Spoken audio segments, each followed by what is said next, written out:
Yeah. I hear I was just about to text you.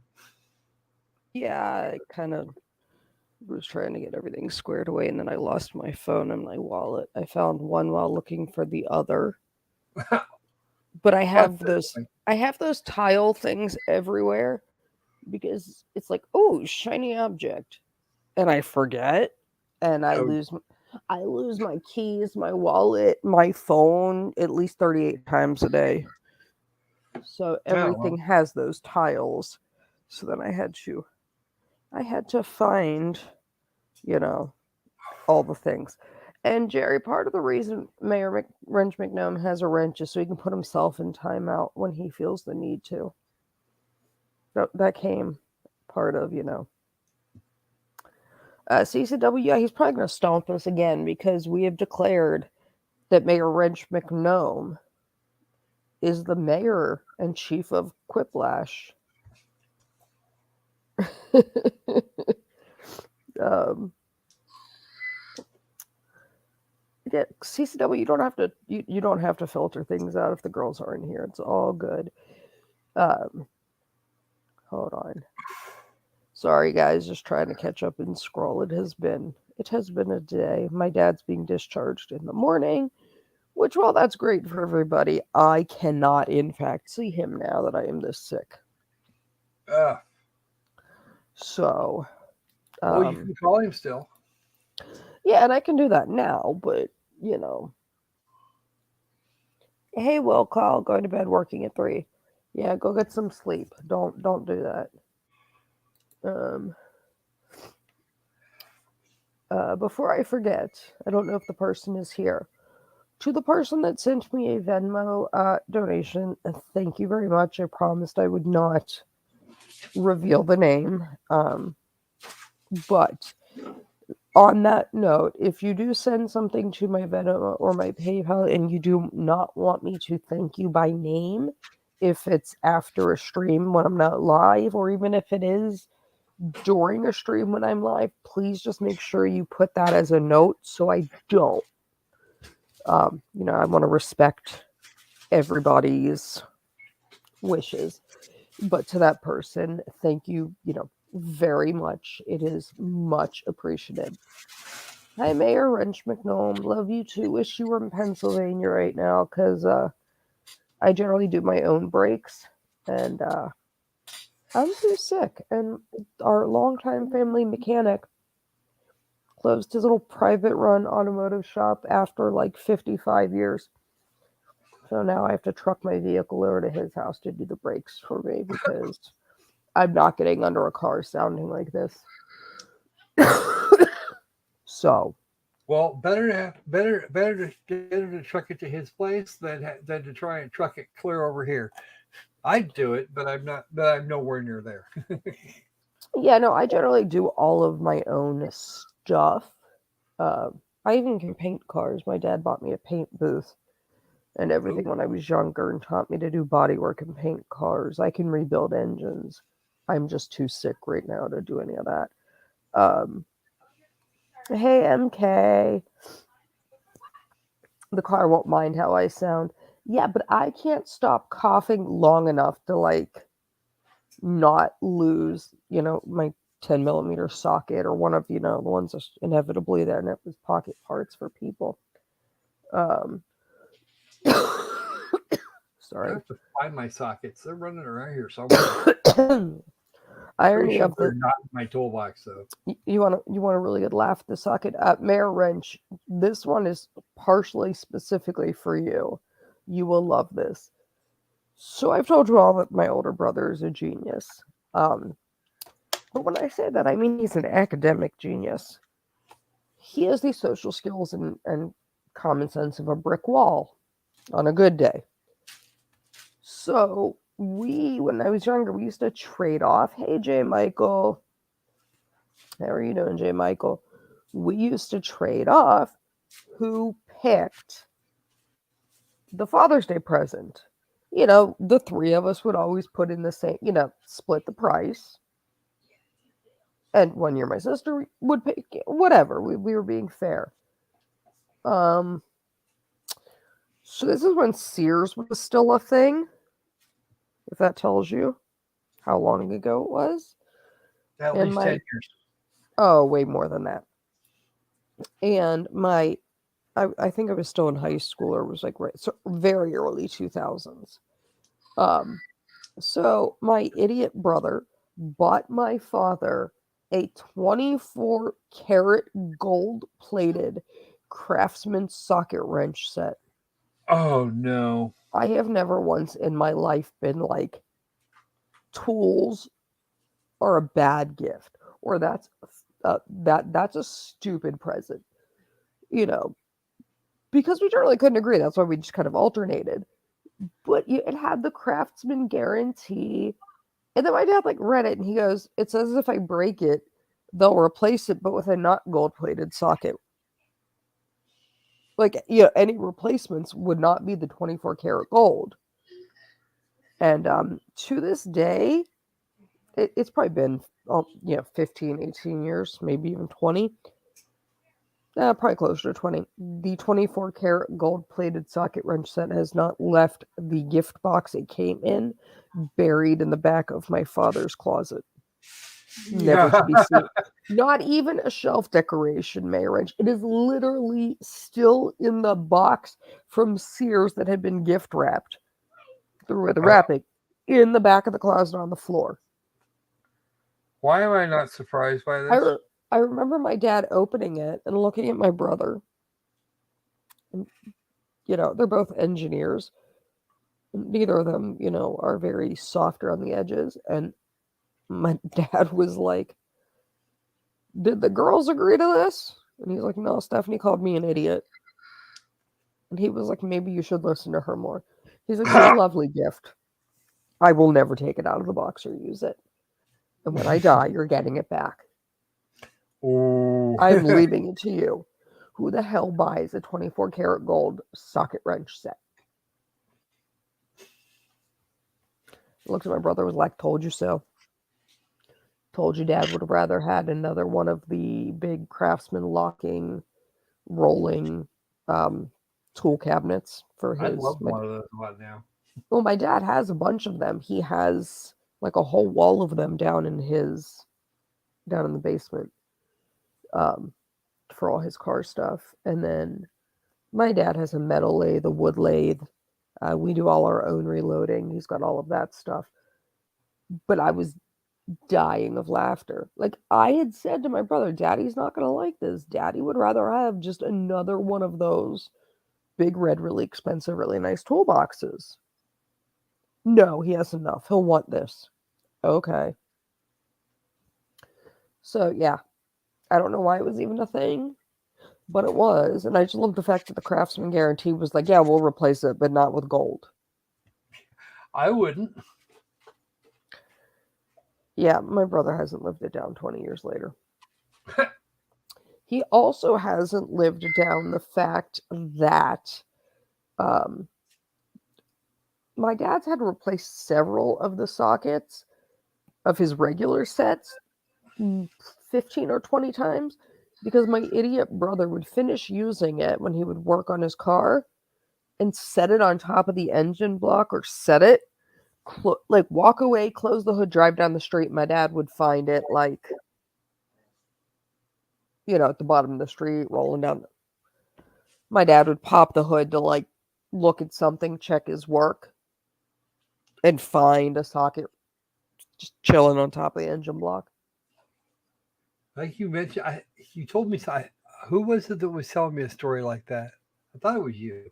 Probably. My brother's an idiot. Yeah, no, that's your tools here at work. Yeah, like they're forever just like chilling on top of.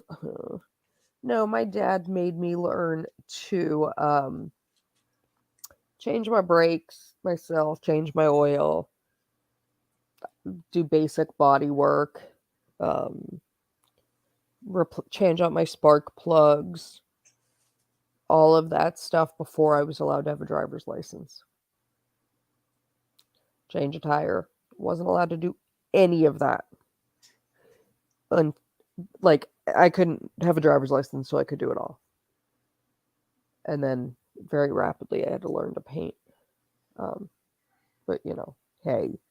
But it was just like the running family joke. My dad still makes fun of the 24 karat gold fucking socket wrench set. Like, why? Like, what part of this sounded like a good idea? This, and I said, like, please just give me your man card.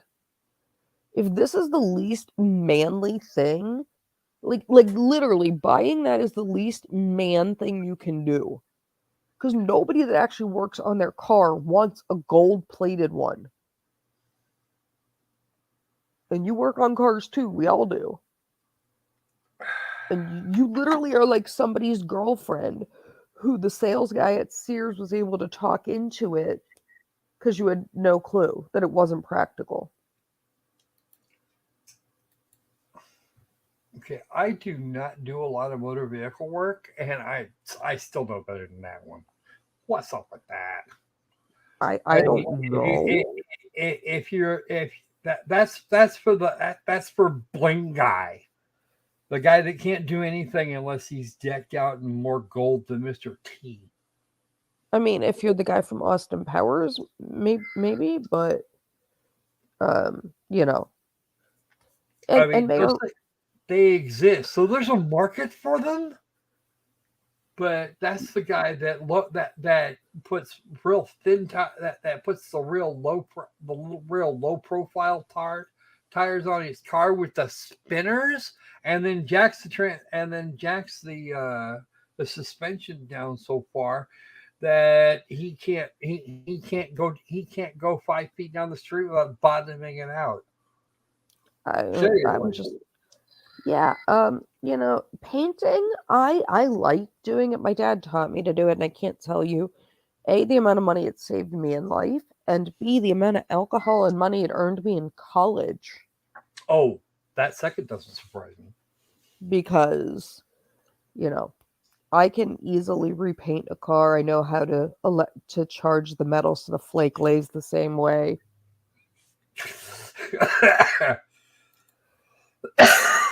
You Okay. know, I'm good. I'm So good at be that. Yeah, Mayor Wrench, my dad, we had a project one year, and it was we rebuilt my ex brother-in-law. He had a Mercury. I'm trying to think of what it was. It looked like a Ford Escape, like that little Mercury they used to have. I don't even remember the name of the model. We rebuilt his engine completely. Yeah, me and John, he did forget the chain steering wheel. Um, you know, I think we were discussing the other night. 55 Chevy. That's three on the tree that I redid. Trying to find one that hadn't been slammed was took forever. I've redone a Corvair with my dad. That's the fun of being an engineer's kid. Yeah, that's it. A Mercury Sable. Yeah, my idiot ex brother-in-law um, got the engine to see, so we had to rebuild the engine from like the ground up, pretty much. Pulled it out, rebuilt the engine together. So you know, big about I do like my cars, but the common sense of a goddamn 24 carat socket wrench set. Ugh. So how's everybody doing? I don't know where Patty is. Patty was angry earlier with work. Patty was angry with work earlier, but I don't blame her.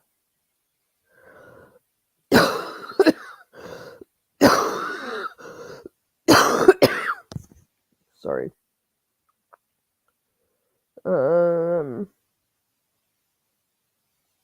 MK, how are you? How's your evening? J. Michael, you feeling better? Are you ready for your trip? Yeah, Mayor Wrench, I'll come help you put your engine together and paint your car for you. Um,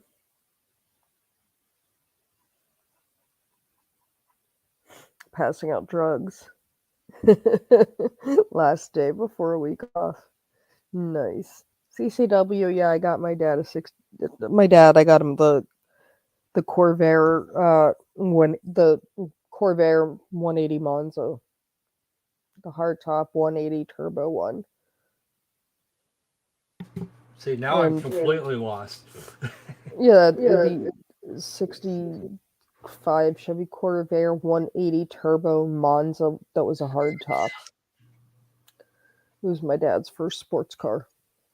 So we found one and redid it. I have, Chevy pickup 3 on the tree, but it doesn't leave. All I do is, play around and paint it. And I've painted a few tanks for motorcycles lately for friends. That's a big ass pain, especially since everybody wants the damn multi-chrome now. Multi-chrome is such a bitch to paint with. Such a bitch to paint with multi-chromes.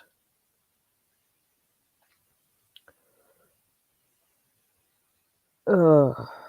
So.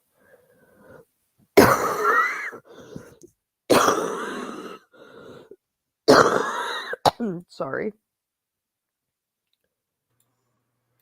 Remember that breathing is supposed to be a good thing there, Loki. I am breathing. Not by much from the sounds of that. Yeah, I don't know. Remembering, of course, that some of us exist strictly for the purposes of giving you shit. What? Remember that some of us exist strictly for the purpose of giving you shit. Yeah, CCW, it's the one that changes color from different directions. The problem when you paint with a multi-chrome, they generally have like a purple to green to blue shift, or like it's generally at least a 3-color shift. That's the difference between like the duochromes that just flip one color. Multi-chromes flip through like 2 or 3. The problem is if you are not the original person who painted the car with it, even if you have the paint code and can buy the multi-chrome from the same distributor, you have to get as close as you can to the original batch, because multi-chrome pigments have a decent amount of variability. But the bigger problem is, and anyone who works on cars or paints knows this, in order to make it all look like it hasn't been repainted and all that, you have to run an electric charge through the metal so it lays the flake in the same manner. Otherwise, it'll look like, even if you're not doing with a multi-chrome, even if you're just doing like a red pearlescent, a standard car that's just kind of got a pearlescent sheen, it'll look like it's 2 different colors if the flake is laying in 2 different directions because it doesn't reflect in the same direction. So, unless you're the one that originally painted and you took notes, it is the biggest pain in the ass to figure out how they charge the metal in what direction.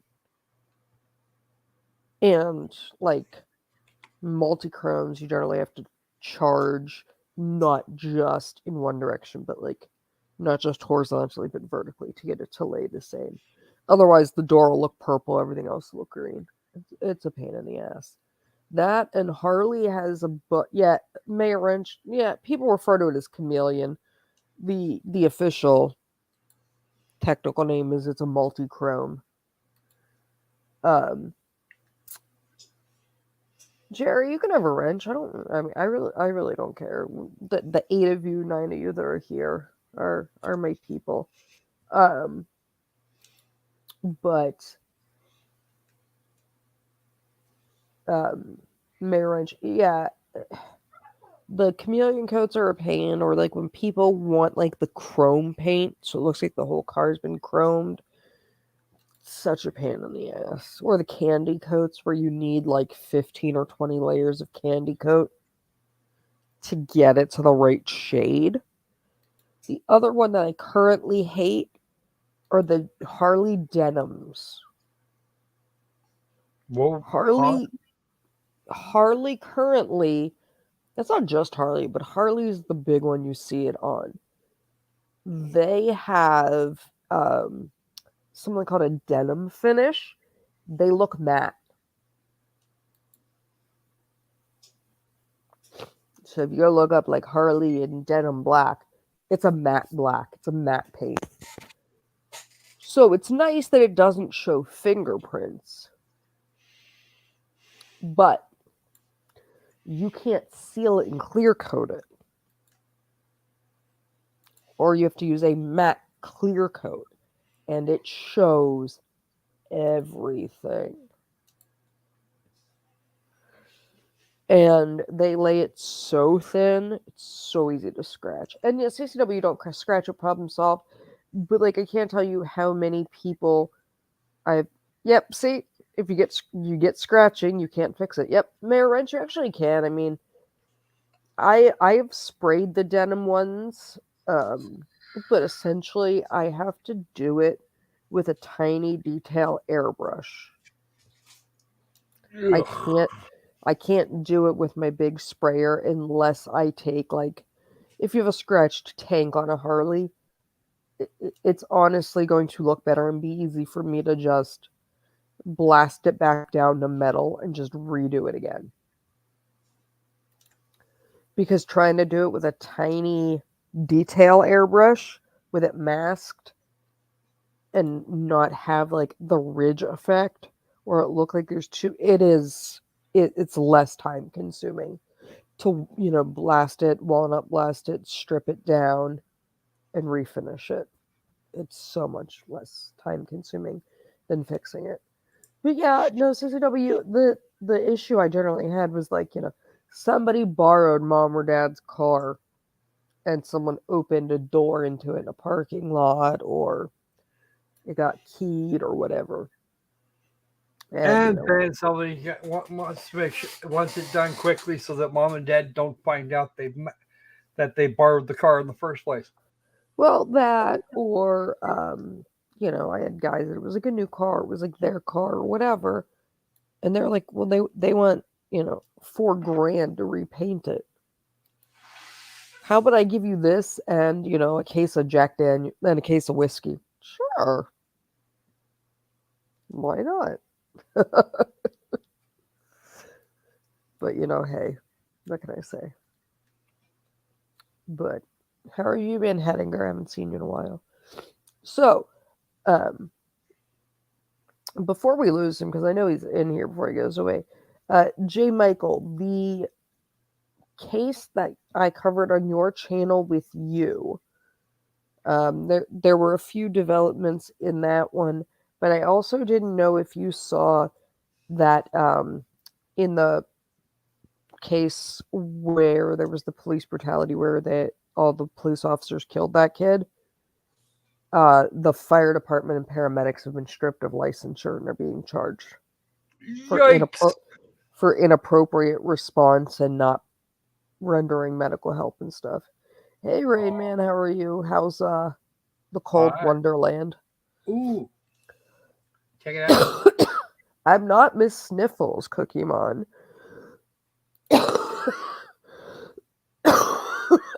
I'm just working on sounding like Patty from The Simpsons, not our beautiful Patty.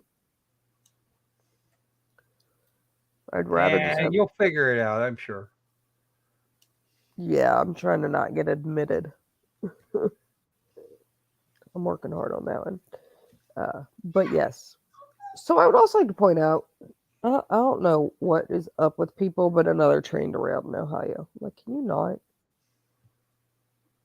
No, Like, they can't. can we not do this? Like, I don't understand everybody's malfunction. So, but ironically, um, I want to follow up on the Tennessee case. We're out of town. Okay, J. Michael. I know you're going out of town for vacation. Just message me and I'll join you. I'll gladly join you. Um, and if you'd like to join me here or you want to cover it, whatever, um, the the Xanadine issue that is becoming incredibly problematic. I'll be on Dr. Chris Rayner's channel to discuss it because I brought it up to him, and not your everyday ortho, Dr. Chris Rayner is a good friend. Because I found something far scarier than heroin and fentanyl lately. But this is a case I want to cover real quick of lawyers behaving badly. Because I just couldn't with the stupid. So, what I'm going to do, Croc, I don't know what's beeping there. But after that's done beeping, Croc, I need you to answer. Can you kindly, if I scroll, can you read for me? Croc. Absolutely. It's I told it to stop beeping. That was the oven. Okay, well, Croc, it's up. All right. Southern Poverty Law Center lawyer arrested and charged with domestic terrorism amid Atlanta Cop City attack. What? Uh-oh. Hold on 1 second, guys. Hold on. Wait.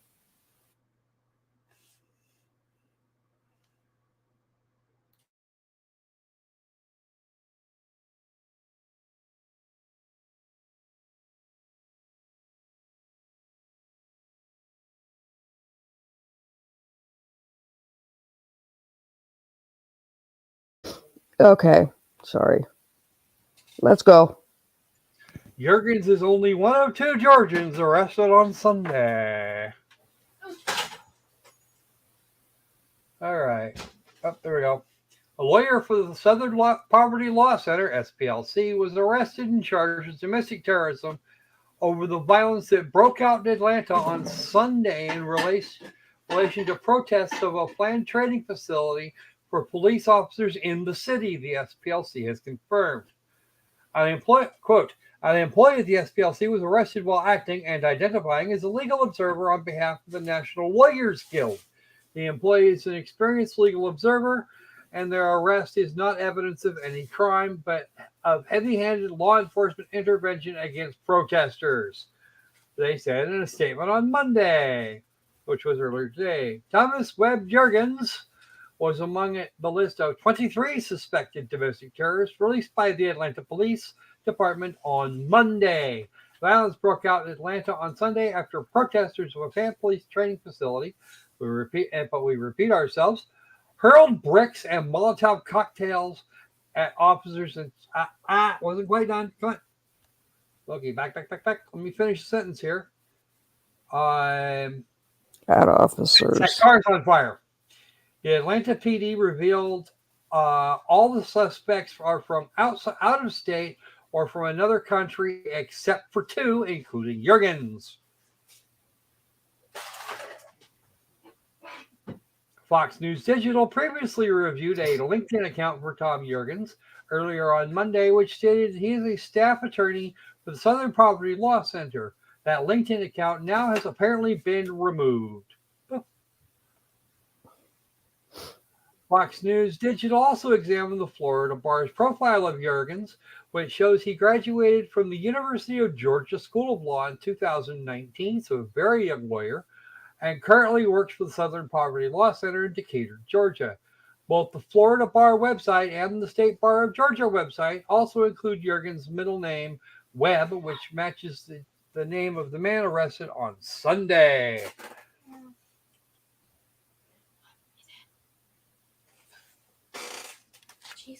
One more. Hold on a second here. Okay, quote.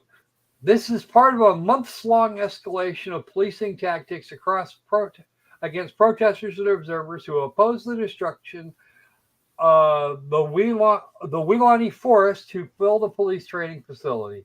The SPLC has and will continue to urge de-escalation of violence and police use of force against Black, Brown, and Indigenous communities, working in partnership with these communities to dismantle white supremacy, strengthen intersectional movements, and advance the human rights of all people. And quote, the SPLC continued in its statement on Monday. I don't know where to start with just how much wrong is involved in that.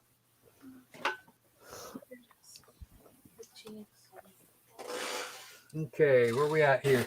Jurgen's Jargon. listed officer number went straight to voicemail when Fox News Digital attempted to reach him. Fox News Digital also attempted to reach Jurgens' family members, including the one man who appears to be his father and who promptly hung up after stating the reason for the call.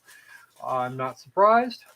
On March 5, 2023, a group of violent agitators used the cover of a peaceful protest of the proposed Atlanta Public Safety Training Center to conduct a coordinated attack on construction equipment and police officers. They changed into black clothing, also known as black bloc, and entered the construction area and began to throw large rocks, bricks, Molotov cocktails, and fireworks at police officers. The Atlanta PD said in a statement when it released the booking photos of the 23 people charged. Somebody actually managed to get on the ball. Okay, dubbed Cop City by its detractors, the planned $90 million training complex for law enforcement officers has been the ire of environmentalist anti-police activists since 2021 when the Atlanta City Council approved the complex in June of that year. Okay.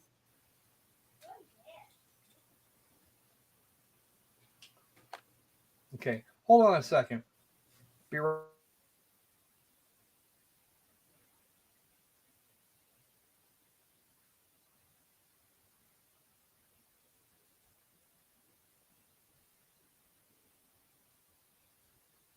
We've lost Croc. All I gotta say is, like this chick from Wisconsin, that was a choice. I don't know if that's a choice I'd have made. I mean, I know you don't go to a protest thinking about what you look like or your hair color, but that might not be a choice I would want to take.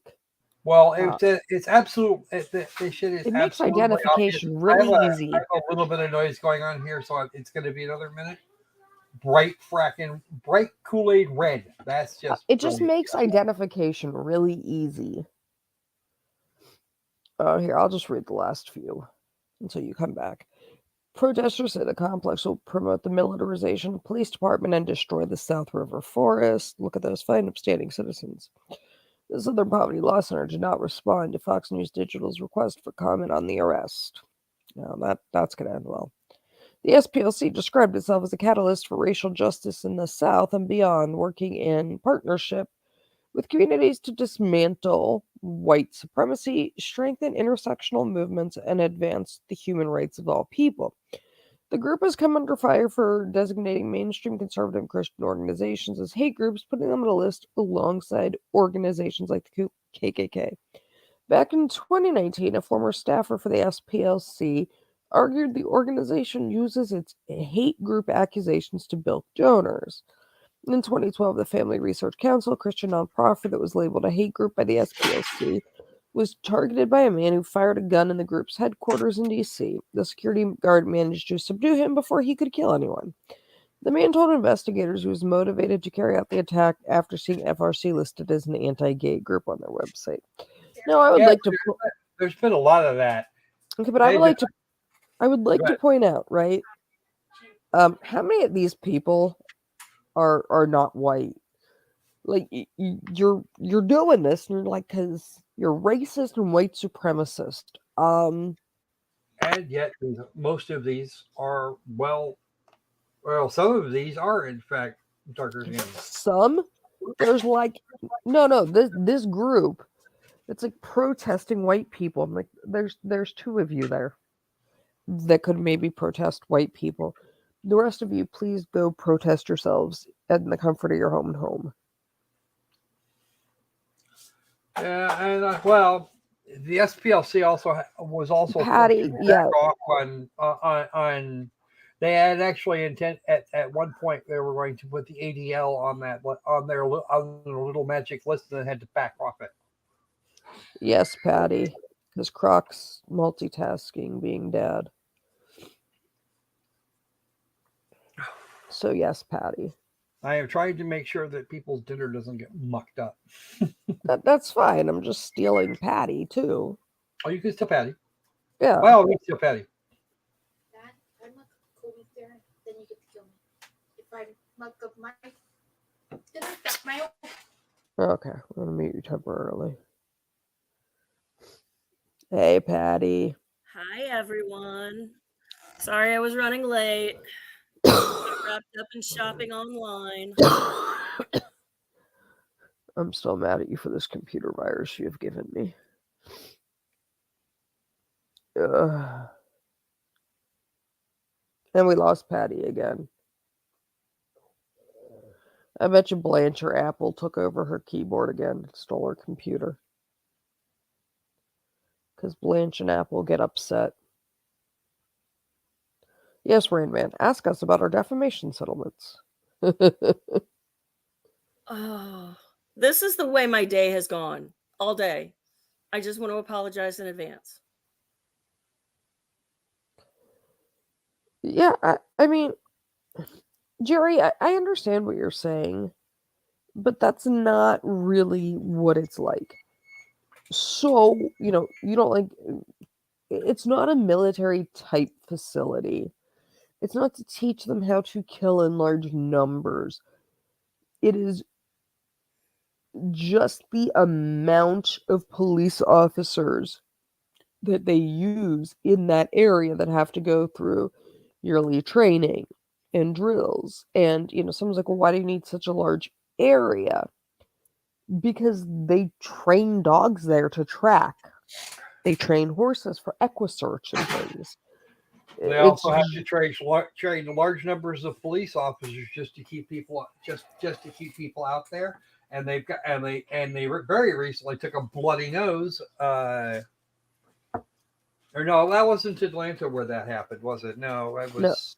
and Jerry, yeah, they've killed an average 1,100 every year since 2001.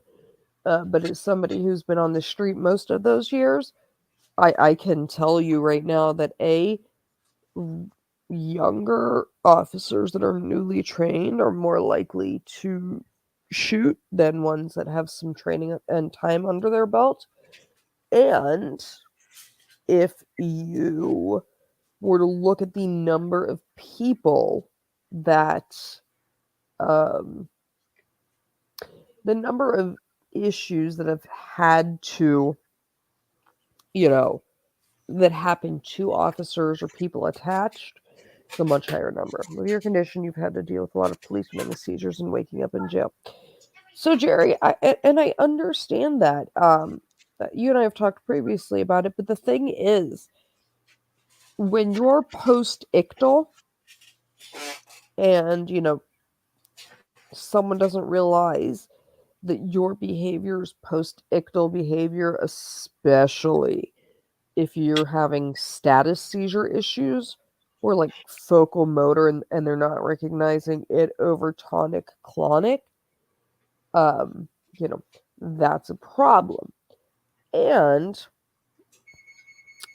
if you have that experience with a specific police department routinely, please obviously you and I've talked before, reach back out to me. And I know most of the medical directors in that area, and I will help make sure they have the education they need to be able to tell if someone's post-ictal. Millions and millions of interactions. Yeah, it is, Jerry, and it can be scary. But the thing is, if you're consistently running into that problem, that just says we need to train those people better. And if that's the case, reach out to me and I will help you make sure they get the right training. Rainman, yeah, completely. Jocko is an interesting person. I've gotten to talk to him a few times. and I've gotten to meet them a few times. 20% of their time should be sent training. Yeah, but you have to remember we are all a target, okay? And when this is going back years, you guys can laugh. When the Ferguson riots were going on, I worked that night when they announced the verdict. I was assaulted more than once. Hey, Iris. Hey, girl. Hey. Hi, Iris. I was assaulted more than once that night just because of the uniform I was wearing. And unfortunately, I literally was there to protect the protesters. I was not there to affect law, like to affect any laws. I was there to provide medical aid. And just because of my association, I was physically assaulted several times while rendering aid. So, it's a multifaceted problem.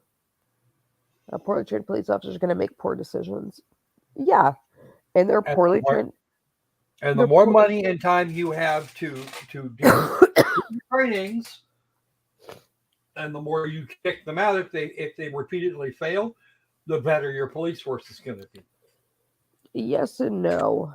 Um, Well, it sure as hell won't hurt.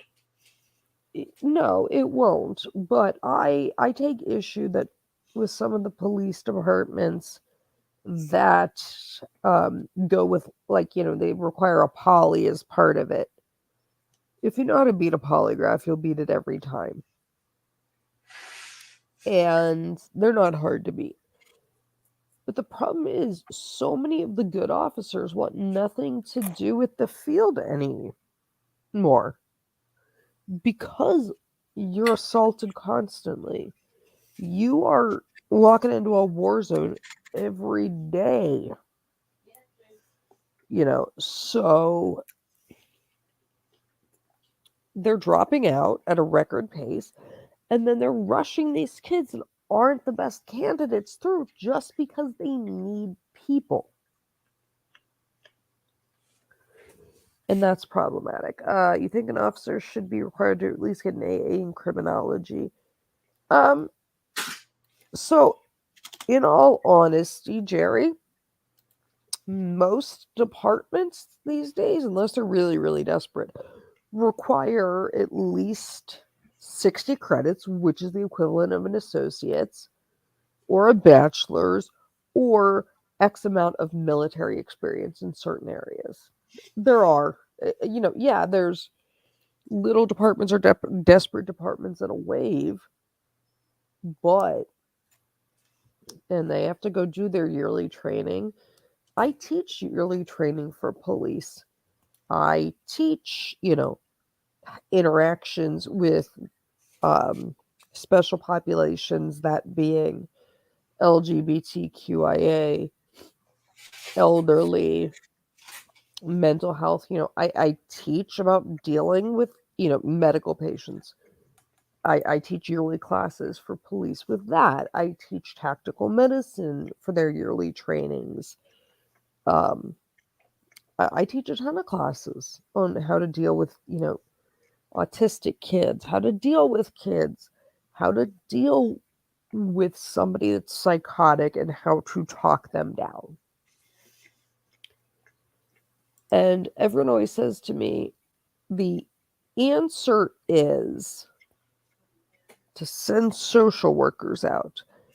Let me tell you, I have not ever met a social worker that wants to get in the middle of any of it.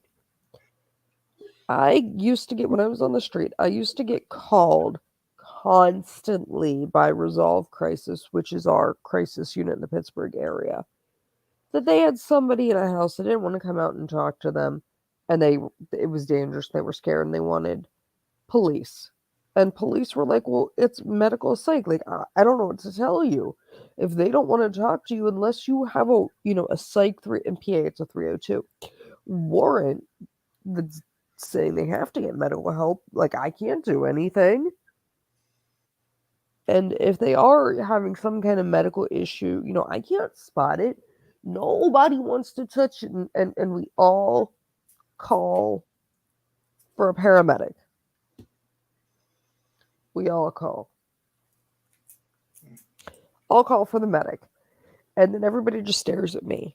And I'm like, I don't know what y'all expected me to do. Because I can't kidnap somebody. Okay? There's, implied consent and all the different consents that you run into pre-hospitally. And, watching you, the social workers, they're not going to come out unless police are there for safety. And even when I've had police show up for safety, police would show up, the person would be like, I don't want to talk to you. And police would be like, okay, y'all have a 302 warrant? No, bye. Or this was my other favorite, they would call we'd have crisis call us out, and we'd get the person outside because no one wants to go in. You don't want to go to a house if you can avoid it. And the person would be like, okay, I'll go with crisis. And then crisis would turn and look at me and go, well, I don't feel safe having them in the back.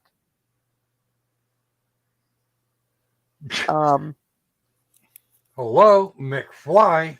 So You're not gonna, that just means you're not going to feel safe, period. And that's whatever. problem. The social workers like, I don't feel safe transporting them. They've made threats. Okay.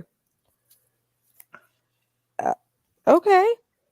You're the social worker, so you're kind of supposed to be the person that can de-escalate. But okay, go on. And then police are like, well, they're not doing anything illegal. I'm not transporting them just because you don't feel comfortable with it. And I'm like, I am not transporting them in a non-acute setting and taking myself out of service. So, you have this giant cluster of like, who are they going to go with? And a good 75% of the time, EMS ends up taking them because most EMS providers don't feel like arguing with police. I, on the other hand, since I am both, I usually just tell an officer to shut up and drive them because I just don't care. Iris, police are having problems hiring, making it so you just need a high school diploma. The ones that are doing that, Iris, are little tiny towns. They're not like, Austin police, Houston police and stuff. And the bigger departments that are doing that are putting them through an extended academy with a longer time with an FTO. So, yeah, unless in Washington, unless you can show they're altered, you can't transport. Yeah, no. So if I'm 110% correct. yes, Unless they are absolutely incapable of sitting still in that's a not car. sitting still isn't the question. Can you answer my questions to person, place, time, and events? Are you conscious, alert, and oriented? Do you understand what is going on? Are you a danger to yourself or others at this immediate second? Okay, you don't want to go with me? AMA, sign here. I can't kidnap you. Yep. Oh, there's no, valid psych warrant. You know what, Iris? You say this, but I can't tell you how many cops I have made fun of. Like, literally, that I have made fun of them and like, do you need the portable oxygen more than the patient? Like, come on, let's go. They're walking up the stairs and they need my oxygen more than my patient does. Yeah, Baker Act and the Marchman Act. Pennsylvania, it's 302. California, it's 5150. We have them all. What is police actually required to do in these situations? Okay, Tom. Here's the problem. A, you're going to need to ask me a more specific question than this.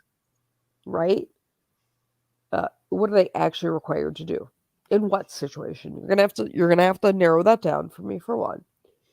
For two, in general, if we are referring to a 302, and actually what I will do, hold on. It's actually Hold on. varies a lot by locality. Actually, it does. Just give me 1 second. Give me 1 second.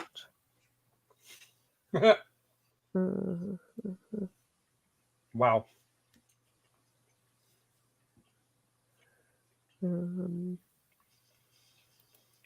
It's not the right one. Where's the right one?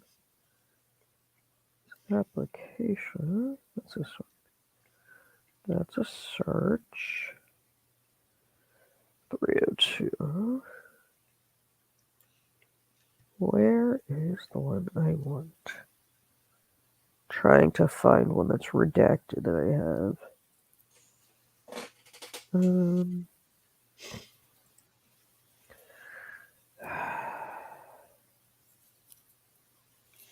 Here we go. Hold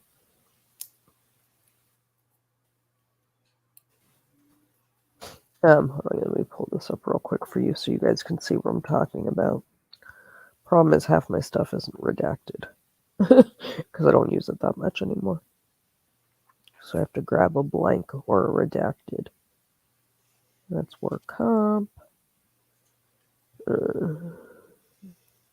Okay. So we'll do this. So in Pennsylvania, right? 50 and 50, that's right. Haha. So Pennsylvania, we have something called a 302, right? This is what the paper that you fill out looks like. It's an application for involuntary treatment under the Mental Health Procedure Act, Section 302. It's what we call it a 302.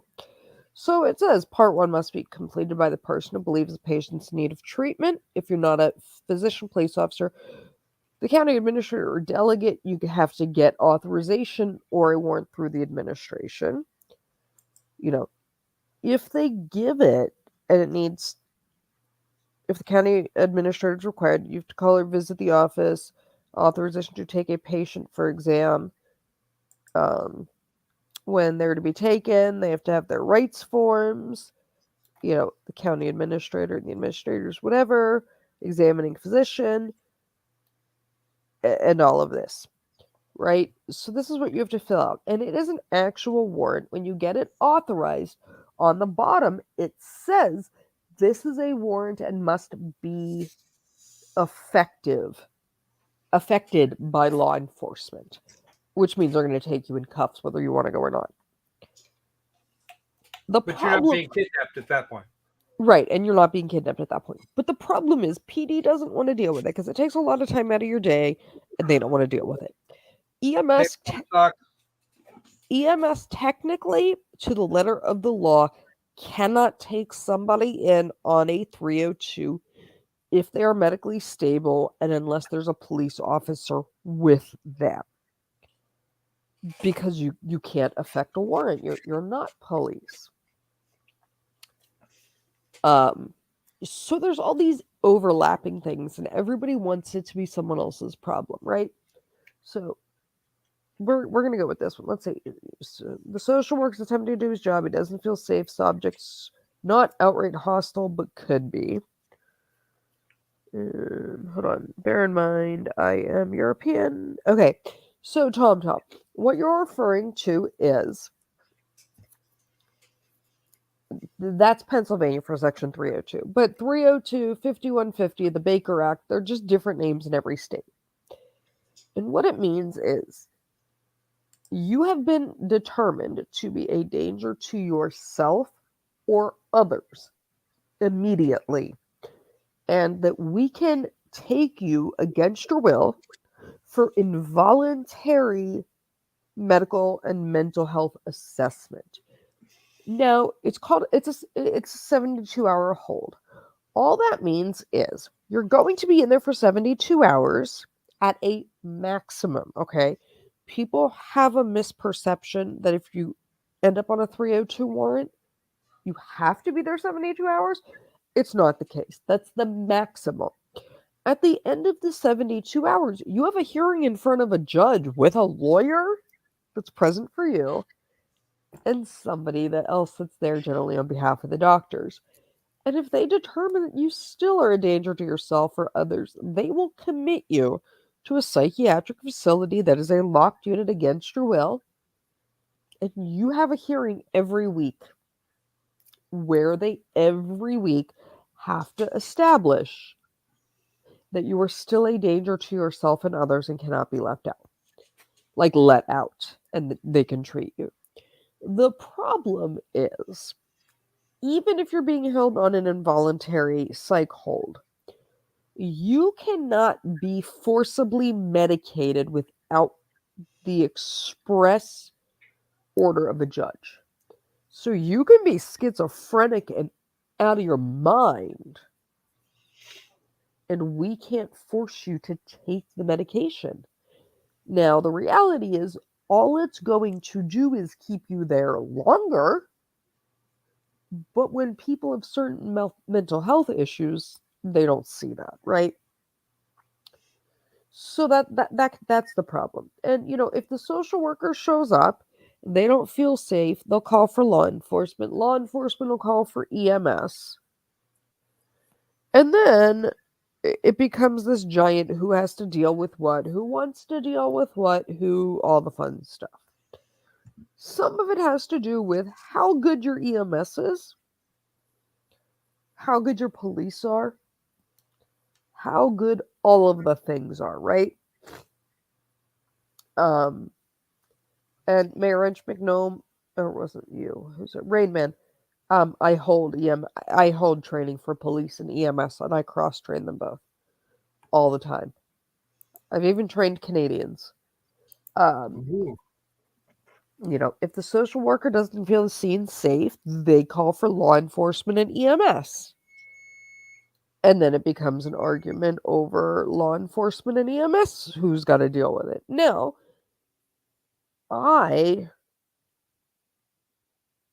Jerry, I'll get to you in a second. I can tell you that generally people having mental health issues do not do well with police. It generally will agitate them to an extreme level. Just seeing police there. Because they're like, no, I didn't do anything illegal. Go away, get out of my house, and you will escalate a situation. As much as I'm an asshole, and I will admit, and people that have dealt with me in the field will admit that, I'm probably not the person you want to deal with, especially if I'm not in a good mood that day. I tended to be able to talk to psych patients, and I'm like, look, here's the thing. There's a concern about your mental health and well-being. It is just for your own safety. If they take you under this 302, they're going to be able to hold you for 72 hours. And you will have no say, right? It is much preferable that Pennsylvania, the number's 201, that you submit 201, which is you voluntarily sign yourself in for evaluation and treatment. Because if you voluntarily do it, you can leave at any time. You don't want, you give them some understanding that they have some control over the situation, because it's tremendously scary to think you have no control over your situation. So, I have learned I've learned how to reframe things and convince mental health patients a lot of the time that let's just go. Just go. Sign yourself in willingly. If everything's as you say it is, you're going to be out in hours. That's it. and you can leave, and you're not going to be subject to involuntary hold. If you make it difficult, then you're going to be subject to that. And you don't want that. And you have to learn to talk to them. And, police can be very agitating, especially when they don't want to be there, and especially when a person has an element of paranoia involved. But it is a skill that takes a long time to become good at. And that's why I teach to special populations when I go out and teach. I teach almost every year at the state of Texas state EMS conference in Dallas Fort Worth. I teach every year in most states, or at least 15 or 20 states a year, about working with special population. Because I'm unique that I do have, both a law enforcement and a medical background. So trying to get both groups to see the other side and get a whole picture is kind of hard. But so you have to know what you're doing. And here's the thing, Jerry, you're saying you were medicated against your whatever. They can do that. A physician can if they thought you were a danger to yourself or to others. They can medicate you. They don't need a judge's order for that if it's an imminent issue. They need the judge's order to hold you. They need a judge's order if you are admitted under a psychiatric hold, 5150, 302, whatever, and you don't want to take your meds. That's when a judge gets involved. But if there's a physician who feels you're psychotic and a danger to yourself or others, they most definitely can use their MD and hospital and state policy and procedure to forcibly medicate. And as a special paramedic, I can forcibly medicate you in the back of my ambulance if I need to for my safety because it's a locked box with close quarters going 60 miles an hour. If I need to sedate you, I can sedate you, right? But there's a lot you have to fall under. And, watching, you're saying when you were command duty, you wouldn't allow it unless they're altered. That depends on the state. That depends on your state medical director. It depends on your state protocols. There's a lot of gray to it. And a lot of agencies don't allow it because they're concerned that their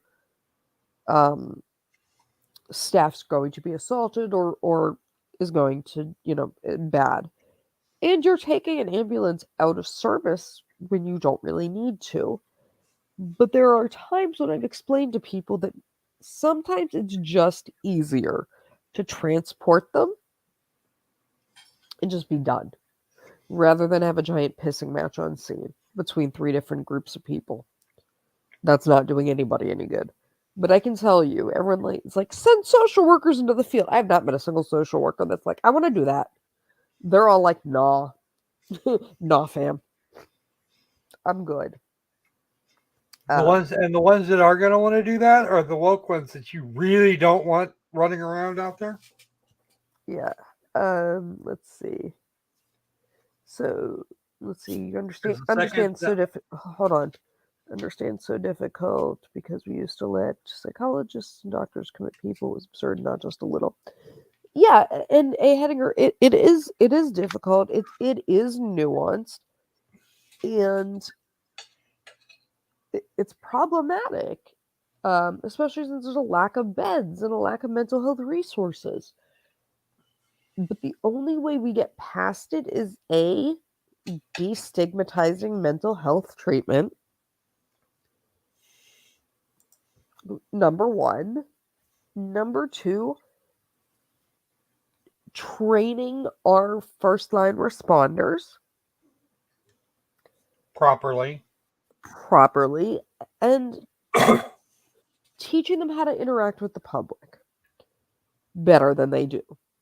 But again, that is something that takes a lot of time and experience. And yes, Iris, it does happen in prisons.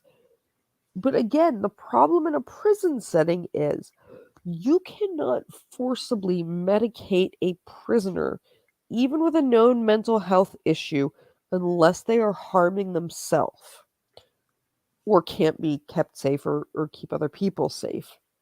So they can sit in that isolation cell and in their I love me smock and be out of their gourd all day, every day, and not want to take their meds. And until you tip past a certain line, you can't force medication. So you have that problem. And hey, we can stop for a Happy Meal. Do not joke, Jerry. I have done it. I have bribed patients into my ambulance with Victoria's Secret catalogs, French fries, chicken nuggets, the promise that I will sit and listen to everything they want to tell me, which is generally something I need bleach for my brain after. Generally. Again, things that I have learned over time. Even if you don't agree with what you're saying, and I'll give an example in a minute, you have to, and Patty can attest to this, you have to learn how to essentially manipulate a situation into what you need and want it to be.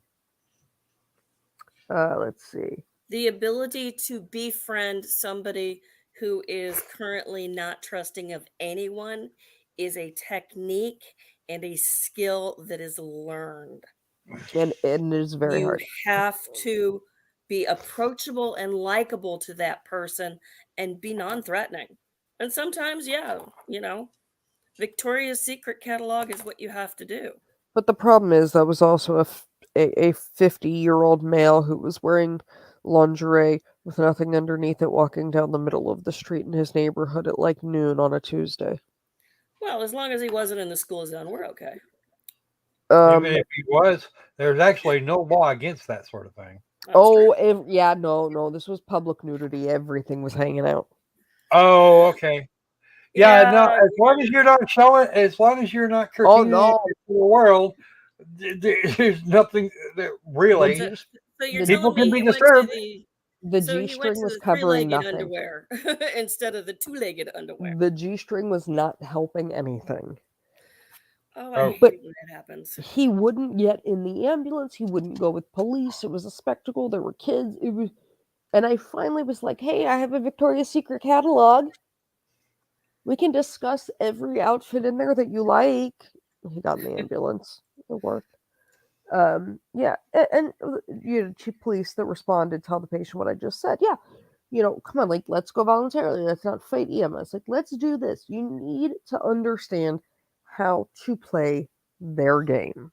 Okay? It is incredibly hard. Watching you. That's actually not... under the law and under all state law, okay? I can tell you, officers are always allowed in the rig. And if the patient is in handcuffs, an officer has to be in the rig. They cannot be following. Which is its whole other thing, because they never want to ride in the back. Yes, there's crisis centers, but they're underfunded. And,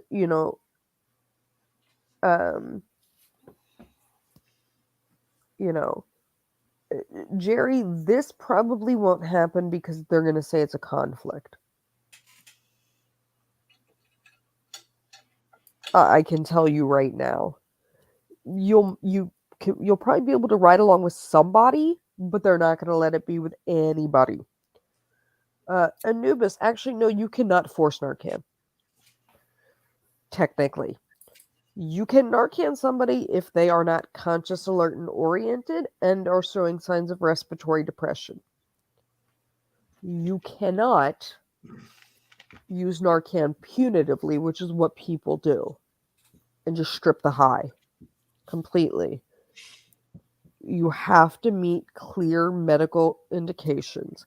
And people that are Narcan happy and Narcan the crap out of every patient, you can be found guilty of assault against a patient for Yes. giving them Narcan if you cannot demonstrate that they were having issues with a CNS depressant. Um, you know, B52, Benadryl, Haldol, Ativan. Yeah, watching you, I J. Michael all day, every day. Yeah, I usually go with Haldol and Geodon. J. Michael knows that one. I give out Haldol and Geodon and Benadryl for the tardive dyskinesia like it's going out of style some days. CCW has a question. What is Narcan?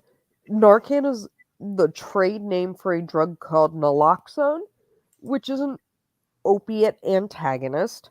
Uh, any opiate drugs, so fentanyl, heroin, any of the opiates, they bond to the mu receptors in the brain, and that's how they depress to the mu receptors, and that's how they depress your central nervous system.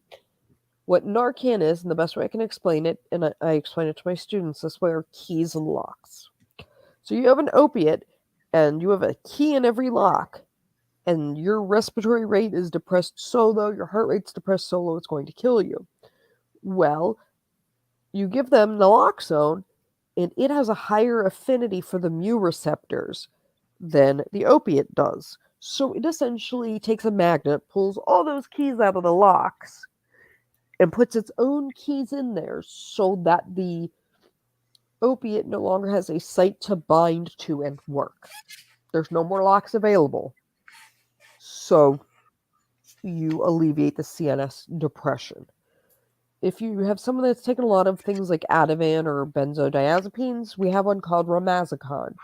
The problem is Ramazicon can be very dangerous. People that take benzos daily, so if you take, even if it's a quarter milligram, you take Ativan every day. If I give you Ramazicon, which is what is used to reverse it, you have a high likelihood that you will seize because your body is used to it and dependent on it. And it has to be done very carefully because, again, it has a higher affinity for the receptors, the keys and locks, than the benzo does. And the only way to stop a seizure is with benzos. So if you strip the benzos because they OD, now you have to try to overcome the Ramazicon to stop the seizing to get them oxygen. So many places, most people aren't allowed to have Ramazicon. But, there are many drugs that there isn't a reversal agent for, and those are problematic. Hold on. Sorry, I'm saying. Law enforcement can ride in the rig. Most agencies can't leave their vehicles. Yeah, I mean, watching you. There's a ton of laws, but in all honesty, there's ways to get around it. Hey, Cal. The SOP for every precinct, for every police department, sheriff's department, they're all different.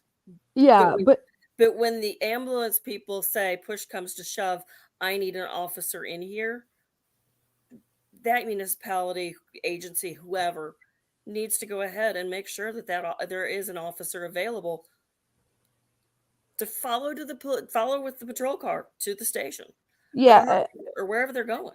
and there's ways around it, but the problem is you have to have good working relationships, and that can be hard.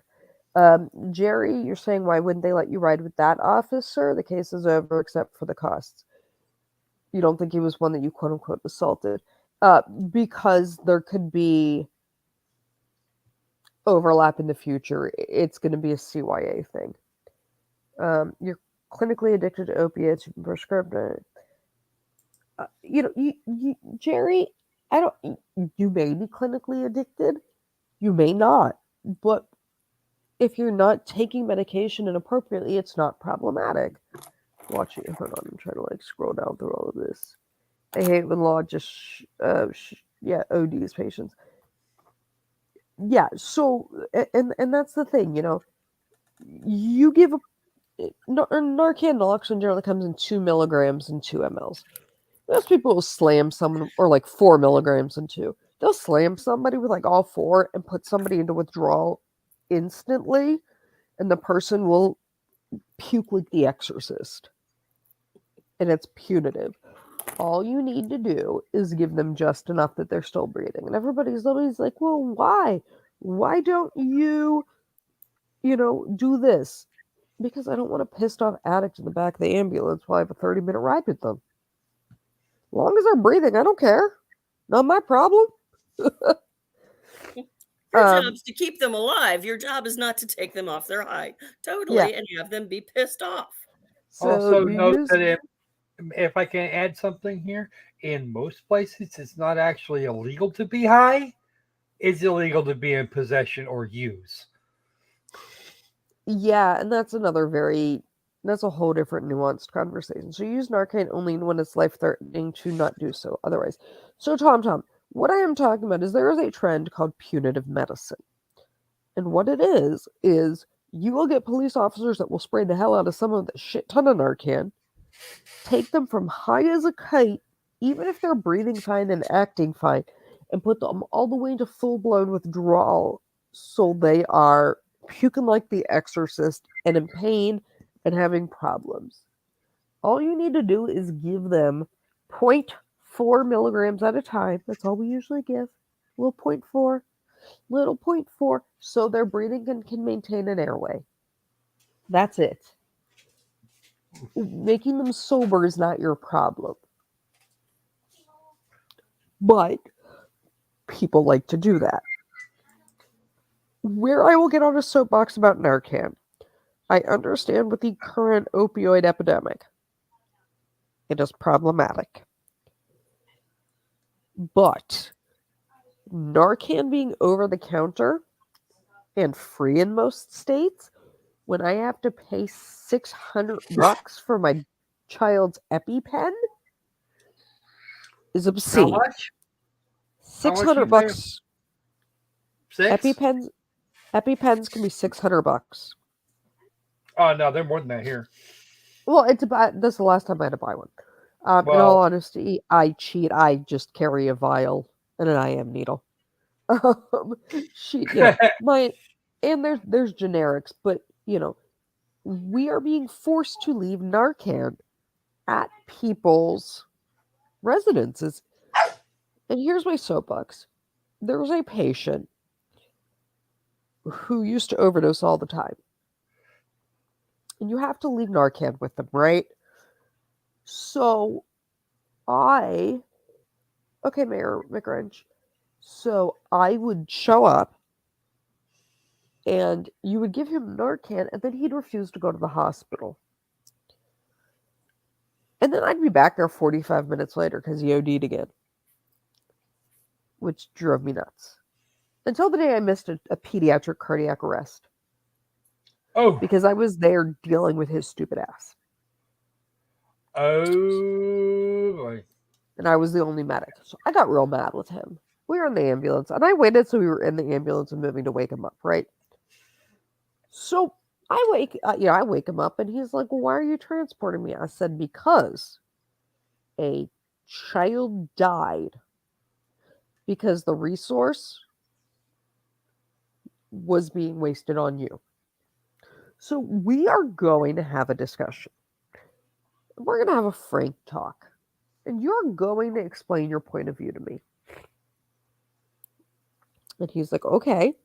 I said, why do you overdose so much? And he said to me, and it was a profound moment in my career that kind of changed how I saw some of it. He said, it used to be, if I had a batch of heroin I bought from my normal dealer, and I knew it was all from the same batch, I knew I could take the entire stamp bag, and that's what I needed, or two, and that's what I needed to do to get my high. Now they're cutting things with fentanyl. So the problem is, if you slam yourself with a certain amount at once, you'll get high. But if you break it into 2 doses, even if they're given very close together, you probably won't get high off of it. And it used to be that they would err on the side of caution a little bit to not die. But now that they can just go get Narcan from the pharmacy or EMS leaves Narcan, they no longer care about overdosing. Because if that baggie that they got, that new stamp bag, is cut wrong, and they are getting a higher dose, you can fix it without them feeling like they wasted money testing out if it was going to be a decent high. So, to a degree, the Narcan is just enabling and making it worse because they will take more and more and more, and they don't have that little thing in their head that's still there that says, hey, this could kill me, I could OD, I should be careful. They can play chicken with how much they take a lot more recklessly than they used to be able to. And that tells you what that mindset is. And, you know, that's the problem. And the xylidine that's a problem now, it's an adjuvant, which means it goes with ketamine. It's used for Livestock. yeah, it's used for veterinary. It's not a controlled substance in the US or Canada right now. Okay? So people are cutting fentanyl with it. And it makes you a zombie. Like, it gives you a zombie high, we like to call it. And we're finding it in fentanyl now. Here's the problem. If you get something called extravasation, which means the vein blew and now it's in the surrounding tissues, or you weren't in a vein, it is heavily necrotic and will eat through skin and muscle, and people, like crocodile used to, and people end up needing amputations and Mhm. develop god awful things. And now there's a race to try to classify it as a controlled substance because they were able to bring it in from other countries because it is not controlled. So the other thing is, there's one drug that you can sort of use to try to counter it, but you have to give it very early. No one carries it pre-hospitally, and it is such a new problem. Most ER docs don't know how to handle it unless you do talks. Yeah, Tom, and that's right. It's a point of diminishing returns with Narcan. It's, they're building up tolerances to things, and so none of it is good. Yes, Jerry, that is the trank you have been reading. That's what trank is that you've been reading about. And I actually am going to be teaching about it with Not Your Everyday Ortho, Dr. Chris Rayner, on YouTube. I'm going to be teaching with him about it and several others. But I am in the unique position that, again, I have a medical background and a police background. The kind of people that want to be paramedics generally don't have some of the skills needed to be police officers. And the things that make people good police officers make them shitty paramedics. And the things that make someone a good social worker make you a really shitty paramedic or police officer. You have to know your strengths and weaknesses, and people don't.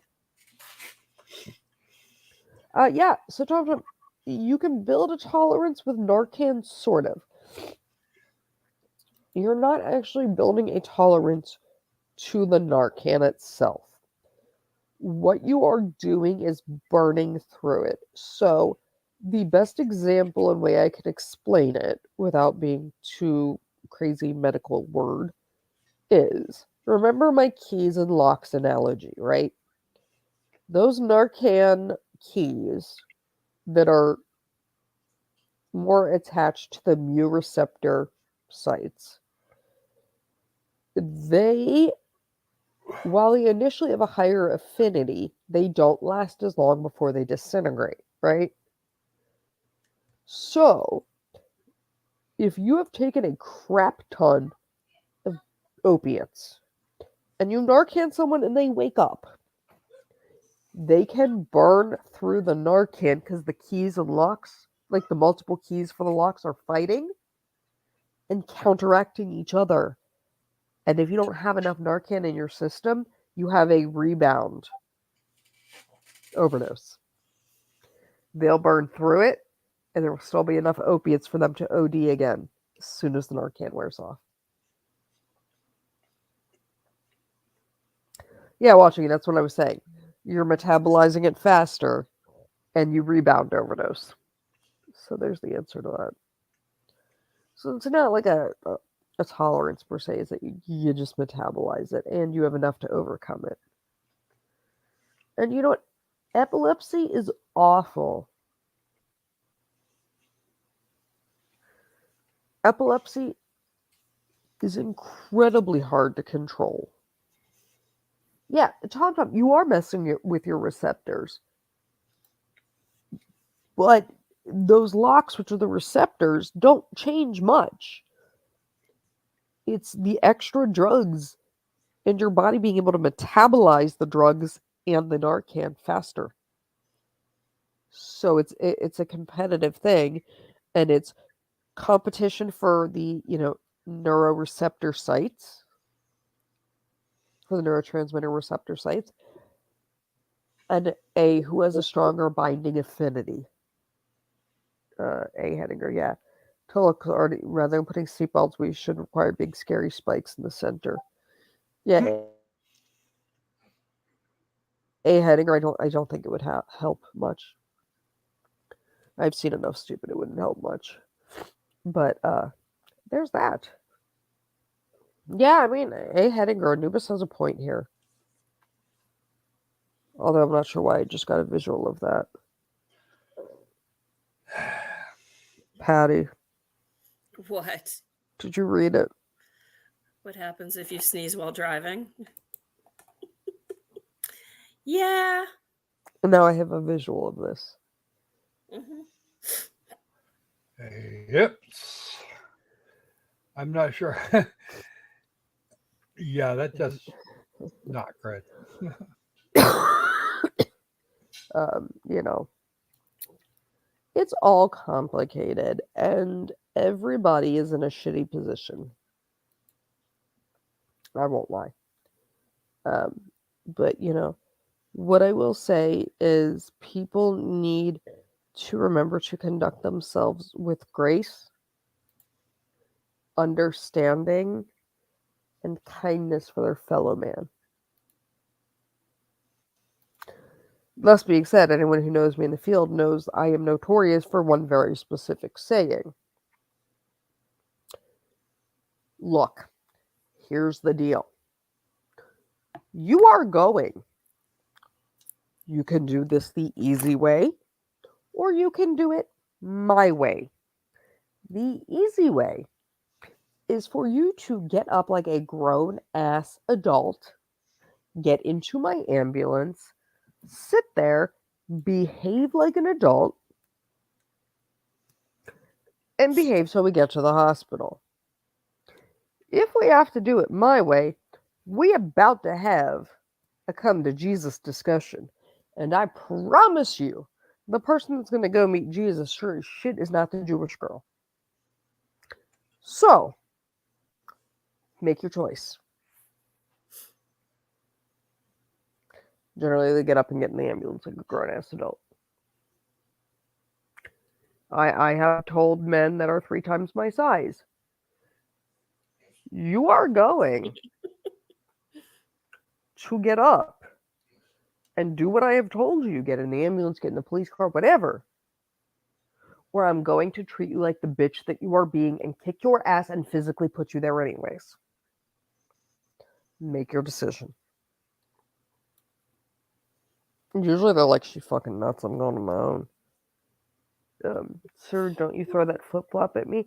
Yeah, Jerry, the chocolate, someone throw it. That's happened. You know,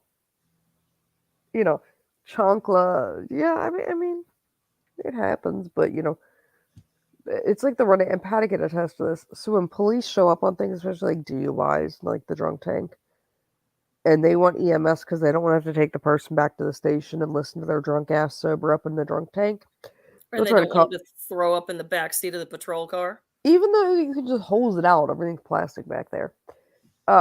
They'll tell you like police or EMS. It got to a point that in the Pittsburgh area, a bunch of the regulars would be like, police. If you're calling Stephanie, I'm going with the police. I'd rather you arrest me than go with her. That's kind of unfortunate. Oh, I thought it was No. I thought No, it was that's funny. hysterical. Well, what I do to Like- your sorry ass? Oh, I've done because they all know how arguing with me goes. It's a pointless situation. You may as well argue with the police officer. That you'd probably rather be in a drunk tank than have to deal with me. I once had a patient who kept ripping out IVs, so I put one in his external jugular while he was laying on the stretcher, and I was like, if you rip that out, you are going to die.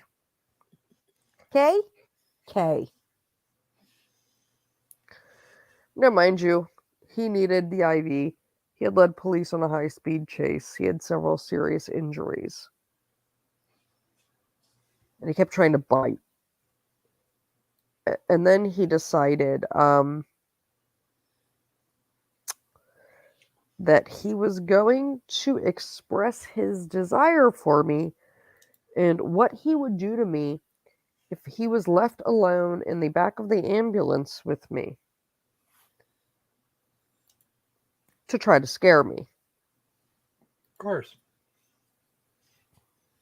Because, that's what real men do.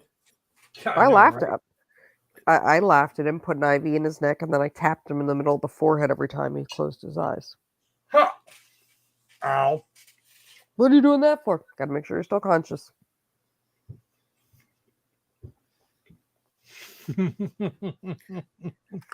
Don't I scare you? As the cat with the murder mittens says, fluff around and find out. But no, aren't you scared of me? No. Why? Well, because. She's meaner than you are. Yeah, I'm meaner than most people, especially if you push past a certain point. But this gentleman was very graphic in all the things he said he was going to do, and I laughed in his face. He didn't scare me. And, we're sitting back there, and he's just going on and on and on. All these horrible things. And I said to him, look, this is going to end in court. And here's the thing. You have a very long rap sheet. When we go in front of the judge, and you say you assaulted police officers, you assaulted all these people, you had shot someone, and the mean paramedic assaulted you after you threatened them. And there was an altercation, all of these things. Yeah, but there was going to be he whatever, right? I said, we're both going to be from the same judge. I said, you're going to be there in your prison, garb, in handcuffs with bailiffs, and you're going to try to tell the judge how your criminal history is all wrong. You're a saint. I said, and you are 6 inches taller than me and 140 pounds heavier than me. I said, and me, I'm going to walk in, and I don't know if I can actually do this while I'm sick, but hold on. But, Your Honor, I'm really sorry, Your Honor. I was in fear for my safety. So, I'm sorry, Your Honor. I did what I thought I had to do at the time to ensure the safety and of myself, the officers, the EMT, and most of all the patient who seem to not have much regard for their own safety. Okay, that's what's going to happen. And who do you think they're going to listen to? I know. On top of it, you're going to look like the world's biggest bitch to every other prisoner, and you will not live that down. But that's not how you talk. You're right, but I can put on a really good show. J. Michael, I'm sorry, sweetheart. I didn't even use the Q word. I didn't even use. I didn't even use the Q word. There's something about, having someone threaten to assault you and you looking at them and going, really? You think that's going to fly in front of a judge when I'm this sweet, nice girl and you're this big, mean criminal? Yep. Sweet and innocent is the day she was born. Absolutely. So, Loki, I'm guessing that was a really rough day. Why? No, she had fun tapping him in the forehead. No. I'm talking about the day she was born. If she's as sweet and innocent as. Oh, yeah. No, my dad. So ironically, when I went to school at UNCG for a semester, because I was down there for other reasons, and I was just taking a couple classes, there was a shooting on campus, and there was an armed gunman running around campus, and everyone was like scrambling. And, I call, everyone's scrambling, and I call my dad because CNN's there, and I'm like, Daddy, like, heads up, because I'm a daddy's girl. I'm like, Dad, I'm okay. And he goes, I wasn't worried about you. There's a school shooting on a college campus. It was right after the Virginia Tech school shooting, right? I said, you're not worried about me? I'm your little girl. And he goes, no, because not once did I see psychotic, pissed off female beats gunman to death with a book. Oh!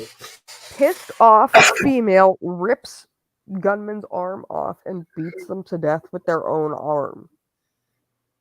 And besides, I figured if they took you hostage, they'd pay me to come take you back. It wouldn't last long. They would pay me to come get you. Thanks, Dad. Love you too, Dad. Wow. Thanks, Dad. My dad's like, I'm not worried. He's like, you've been on a SWAT team I'm not worried about it. I worry about the other people before I worry about you. Thanks, Daddy. Love you too. Thanks, Daddy. It's nice to know that you have a little bit of faith in me, Dad, but Jesus Christ. Yeah, Hedinger, yeah. Who's the jury going to like? The judge? Yeah, they're all going to have the critical care paramedic who's got cancer and who is a third of your size. Who can sit there and have an entire conversation in this voice with a straight face. But, Your Honor, I'm really, really sorry. I never meant to upset anybody. I'm really, really sorry if it came across that way. Try. It doesn't end well for you, buddy. Never underestimate me. Yeah, pretty much. Never, ever, ever underestimate that female gal sitting there in the front seat riding in that ambulance, because she might be your worst fucking nightmare. And probably will be, because we know and love our Loki, and we know that guy's gonna have a problem. Tom, Although the situation's reversed, if somebody's sick and they truly need the Loki, that's who they want in the ambulance. Oh yeah, I mean, I treated my dad when he had a heart attack, And he didn't talk to me for 2 days after because he called me an asshole for asking for his date of birth.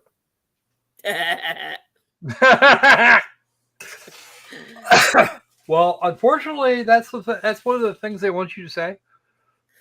Well, Well, I mean, no, that's it If you could tell them wasn't. that you are, I'm it's just helping really verify good at. mental state. Well, no, it's not that. I can just completely, essentially dissociate myself emotionally from work. So, like, I refused to acknowledge that he was my father, and I already knew the answers because that's how I, you know, keep my that's head the clear. processing That's how you requirement. work. Yeah.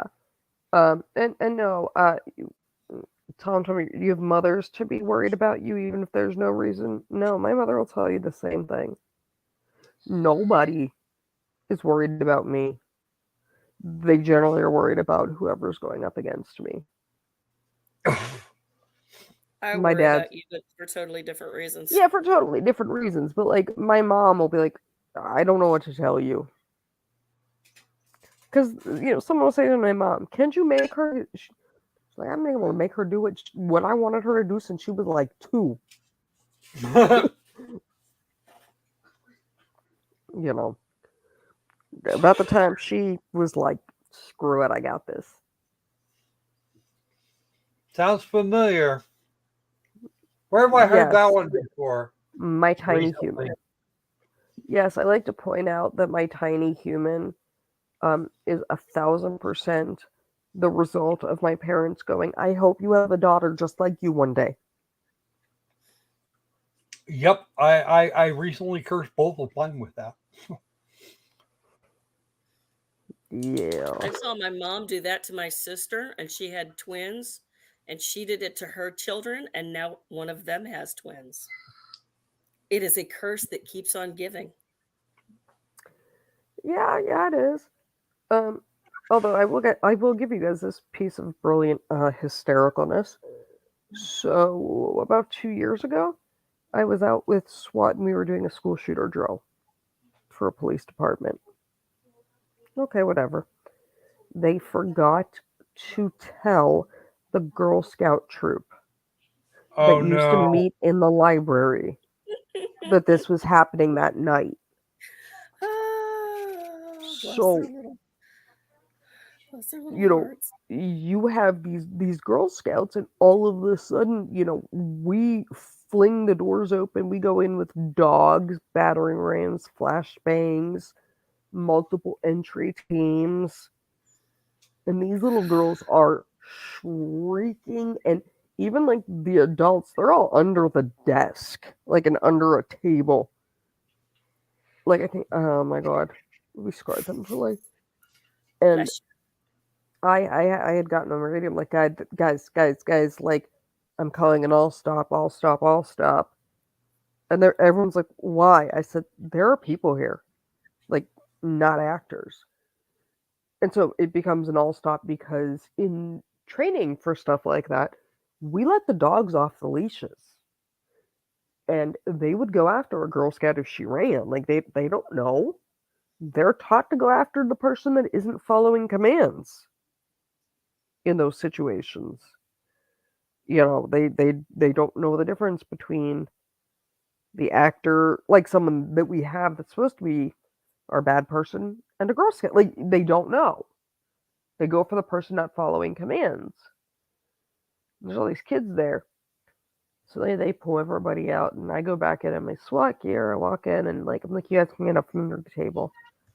I said, if you couldn't tell by all the police vehicles outside, I said, it was a drill. They were supposed to tell you, you guys were supposed to be canceled for today. No big deal. And one of the little girls goes, are you a girl? So I take my helmet off, and I pull off my balaclava, and I shake out all the hair. And I have a whole room of Girl Scouts going, you're a girl. Yes, I am. But you just kicked in a door and then carried a 300-pound dude out. you. You're right, I did. Girl, here's a lesson for all you Girl Scouts. You can do anything you want in life. Including be Stephanie. And they just looked at me, and I was like, okay, we're going to need to move your Girl Scout meeting, okay? Everybody out. Like, they're all really sorry. They all left. All the guys felt so bad. Like, everybody felt horrible. We were glad nobody got hurt. We were glad that, like, I realized, you know what I mean? That they were Girl Scouts. But they were dying. Dying. And you That's a became 300 a hero in that moment. Yeah, yeah, you became the superhero on top of But it a was just, whole bunch of. it was like the funniest thing because everybody was like, what? What do you mean there's Girl Scouts? Entire room full of Girl Scouts. Somebody asked me, were you ever a Girl Scout? And like, I did it for like 3 weeks and hated it. Refused to go back. Not my jam. I But was yeah. a Girl Scout. My I was a girls Girl didn't get Scout. old enough Mom for was a that. Girl Scout leader. No, not my jam. I order cases of cookies, but that's about it. But those yeah. things are turning into the biggest scam. $5 a freaking box for crack. Oh my god. Yeah. Yeah, I got a chance to get a look at one of those boxes. Yeah, wow, what? They're like Yeah, half they've the weight gotten- they used to be. They've gotten smaller. And they're Yeah. $8 here. Yeah, Tom, like, Yeah, they're Hold- $8 here for half the weight of the boxes from just 2 years ago. You know what? Oh, and It's they'll take your credit hilarious. card peacefully, quietly. They'll enjoy it. I have 2 whole cases of Thin Mints downstairs. In the freezer. 'Cause Uh-huh. that's where Thin Mints are stored. Well, you know what? I wouldn't mind having some Thin Mints, but yeah, the thing. What? Oh yeah, I have 2 cases of Thin Mints. My little personal eat an entire sleeve. Yes, Tom Conan can carry 300 guys out simultaneously. I weigh 135 pounds. And that's on a good day. Yeah. But yeah, it's always fun. Do you guys want to play a round of Quiplash or something? Because We after can that, do that. I'm going to, or you don't know, Jack, because after that, I'm going to go to sleep because I have the plague and I need to get antibiotics in the morning or I'm going to end up admitted to the hospital. Yeah, that would be really Yeah, you're ungood. not feeling great. Sorry. Yeah, that's gotten way down in there. You might want to go talk to the doc. I strongly recommend this course of action. I have a 24-hour-a-day urgent care on my phone video service, so Oh, goody, because that cough need is to scaring kill me it. now. I will. I'll call them when we're done. Bye, Hettinger. Have a good sleepy times. I'll talk to you tomorrow. Pettinger. You are ordered to keep me posted too. I will. Let's get some quiplash. Yeah, Kelt. I'm looking at you, Kelt. I expect you. You and CCW. I'm gonna need you to show up tonight for this game. You've got to take some of the others down. J. Michael, I need purple. Yeah, J. Michael, nothing is working. I went with a duo neb and inhaled steroids. I've already done IM Solumedrol. Nothing. I'm gonna have to do some antibiotics to cover that, and if that doesn't work, I am going to end up most likely admitted. Watching you, yeah, I am absent lots of volume in the lower lobes. Part of it, you can search it. Part of it, and again, everybody go click that. Yeah, hold on, let me do this. Part of that issue I have is the fact that I don't know if I've ever openly said this, and in all honesty, I don't. There are some aspects of my medical whatever that I don't care about, like people knowing, because I think if you start hiding things like that, it just there's no reason. On top of my cancer, I have something called sarcoidosis. So I have calcified. Look, if you look at an X-ray of my chest, it looks like I've been shot with buckshot. I have calcified granulomas in my lungs, so I already don't have the greatest. And everyone knows I need open heart surgery. What's the code, Croco? Oh, I was waiting for you to. Well, I'll finish talking after. Let's go with the code LJPA. Okay.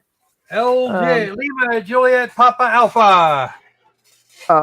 You know, I have Okay. I have diminished reserve anyways, but on top of all of that, I have very little major central circulation. I don't have an internal jugular vein or subclavian vein on the same side, and my heart is kind of taxed because of it. She's a medical mess in the pulmonary system. Cardiac, pulmonary, all of it. I'm a giant medical train wreck. But the only reason I'm still alive is because, like Mr. Burns on The Simpsons, too many novelty microbes trying to get through the door at the same time. They all stuck. The back door is open. You can take yourself outside. You don't need my help. I got smart.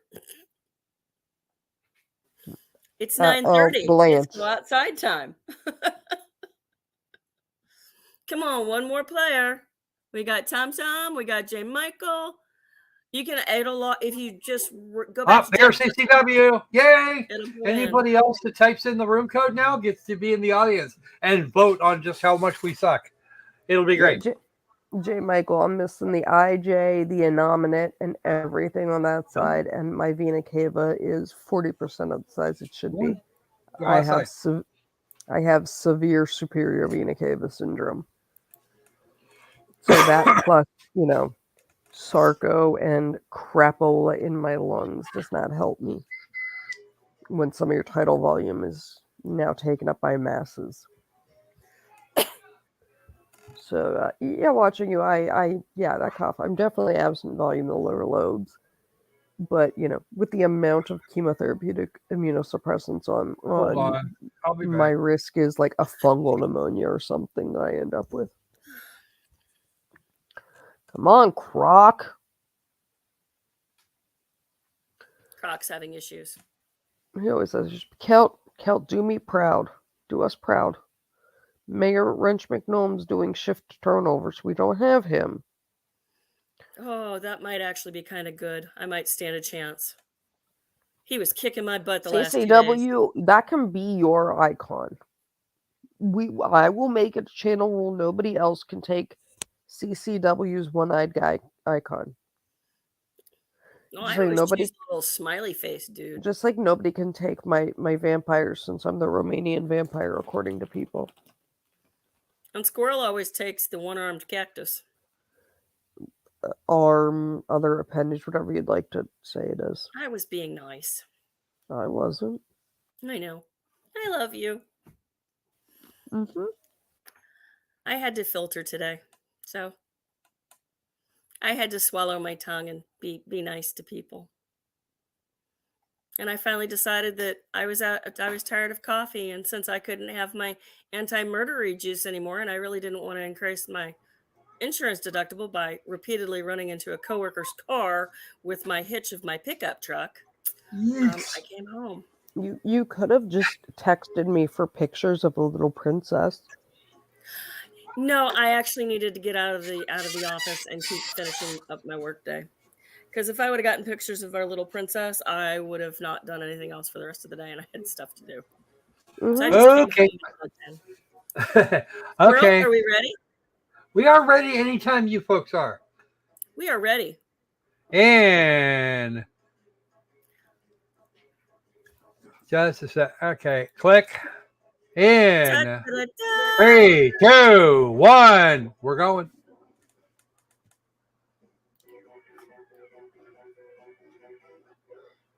Loki, you might have to turn it up a little bit. It's time for Quiplash 3. The Quips take Manhattan. I'm Schmitty, and unfortunately, this game no longer counts towards your college credit. No. If you're not playing, you can still get in the audience and vote. Put in the room code to join. We have at least one person Is that in the better, audience. Patty? Is that better? Is That's better. on deck. I'm going to flash 2 prompts on your device. Type something ingenious that will stand up against another player's response. Then Maybe. everyone will vote for their fave, and one of you will get the ego boost. Points are scored based on the percentage of people who choose your response. Let's quit. We got.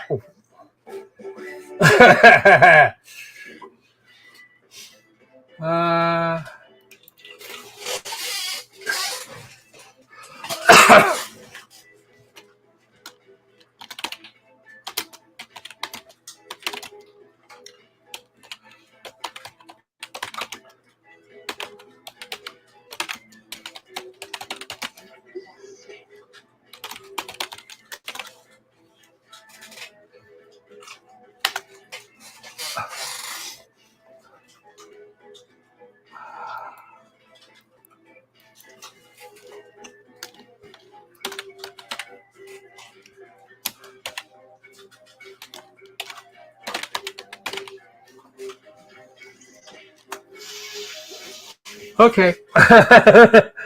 Okay, here they come. One of mine is a very old in joke. Your entire lives have led to this moment. It's one of my dad's favorites. Leading off, good hard-boiled eggs. Bad hard-boiled blank. The winner.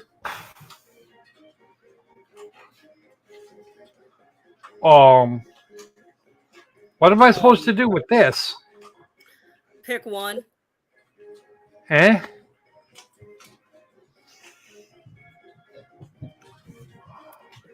Dude, I don't know. But a hard-boiled Do you have an idea? special agent in charge I don't get.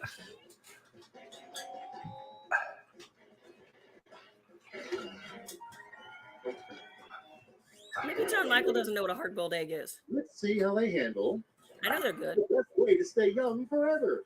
Oh no. And now, pick your favorite. I think I'm gonna go with that because I like that one.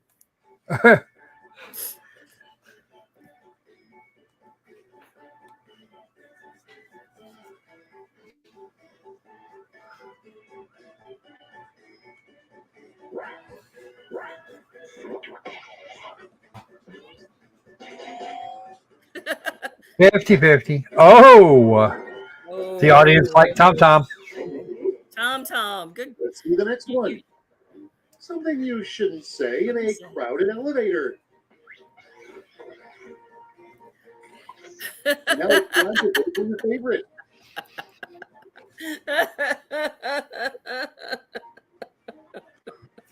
Both of these actually have the same result. Pretty much. One is a shark and one is not.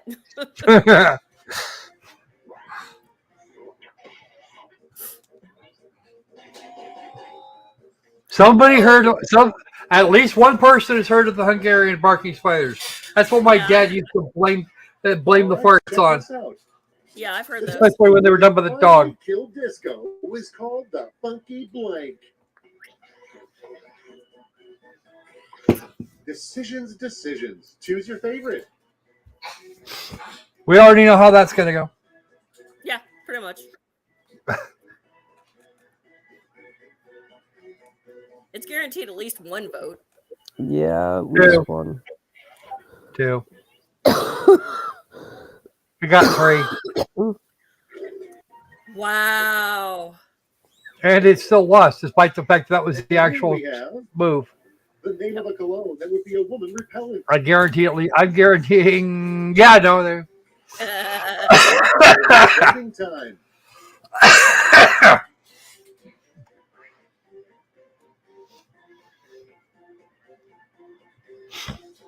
I'm thinking there's at least 2 votes in one of those. Hopefully more for the sake of the mail order bride. Yo! Ow! Job, I was only smart. thinking I was only thinking I was gonna find 2 in there. Nope. You will be surrounded by friends, family, and for some reason, blank. Here's the fun part. Pick your favorite quip. Oh dear. Yeah, one of those is entirely too likely given the level of religiosity I even possess. Yeah.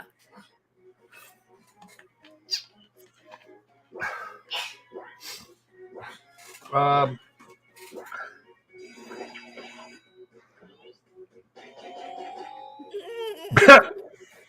there you go, CCW. We got you. We got you Good job, today. CCW. Next one You're up, not wrong on that one. Not at all. slogan for milk.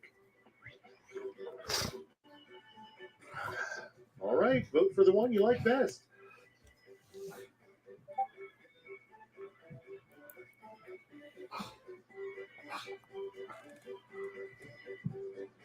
Hmm.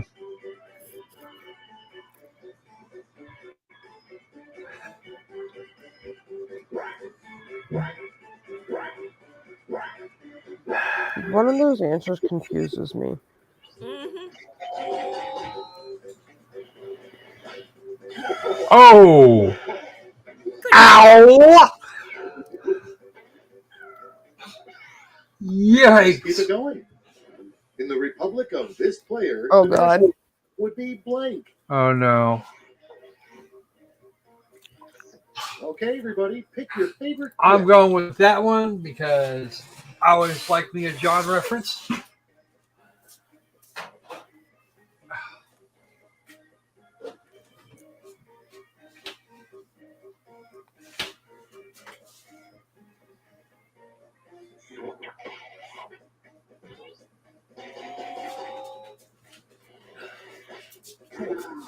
John Michael, you're supposed to vote for the one that's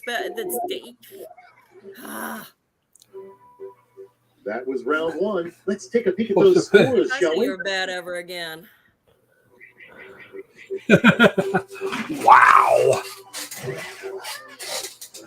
Yay, CCW. Yeah, he sent me all the way into I fourth hope place. you shook off the nerves because it gets real in round two. The points are more Ooh. demanding, so I've doubled the points.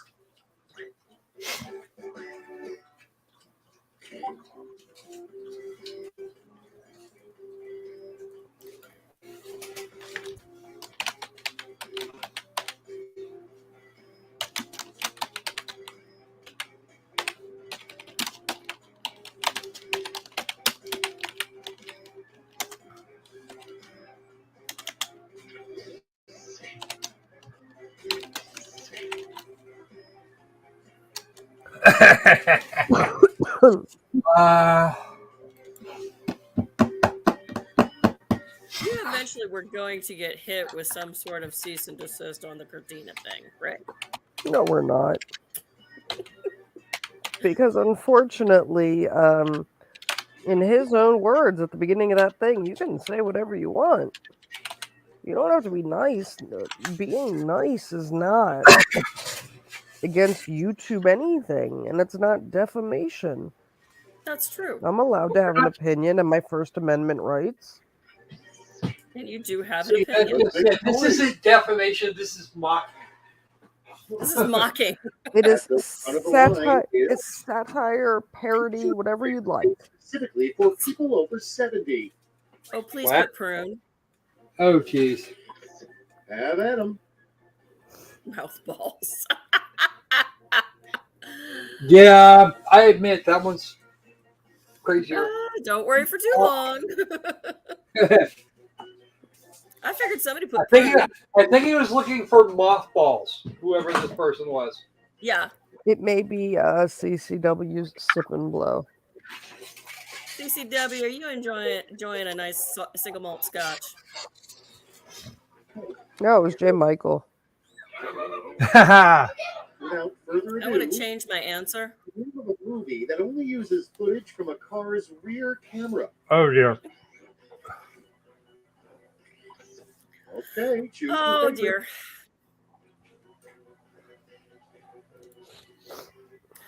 not wrong about Reno 911. That was primarily a shot of just pictures of that one guy's butt. Those were some impressive shorts.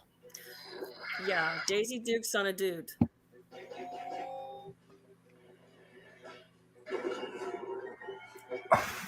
Now I'm not gonna. I was curious about that movie And until right then. is the title of the YouTube video with the most. Oh my god. I wish this had been mine. Now it gets real. Pick your favorite. Given the amount of shit I took for just playing that game once, yeah, I could see that. Cartina's played it like every day on his channel for hours recently. Yeah, and he can't, and they can't even get it together to give him a bunch of negative comments. I don't know what's up with that. Hey, Sorry, squirrel. Not. I'm gonna get you for that. No, You you're just played not. for Wednesday. No, you're not. Patty and I proved on Saturday. For a valedictorian speech. All right, choose your favorite.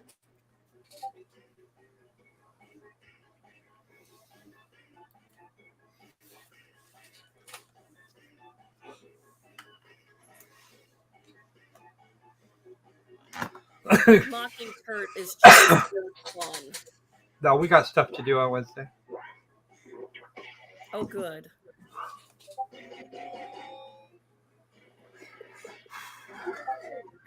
Go CCW. CCW Damn. is doing good this round. Moving right Was along. hey, you know what? It's true. New football penalty. The offense loses 20 yards for blank. You like that? Unfortunately, you can't tell that, so we'll go with that.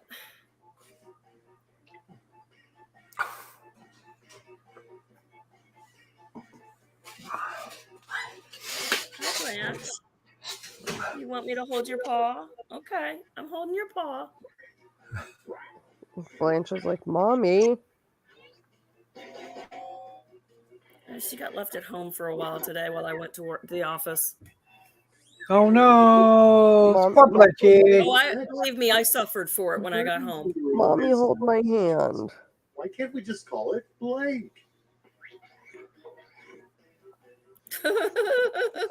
Decisions. Choose your favorite.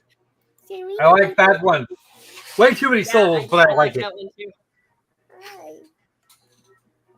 I love you. Yes, I do. You're like the best doggy ever. Yes, you Okay, are. I could go with that one too. Caroline, the blood mopping. Yeah. Ooh, Oh, good who job, was Sel. the other? Who was Kel- it? Who was that? Kelt, you did me proud. Sel and Kelt, CCW have gotten a quiplash. Fall Olympics. Kelt has done me proud. Blank. All right, vote for the one. You like that. One of those is a sport. One of those is a guaranteed way to get killed. Yeah, it would be very No, not dangerous. really. Well, it depends on just how.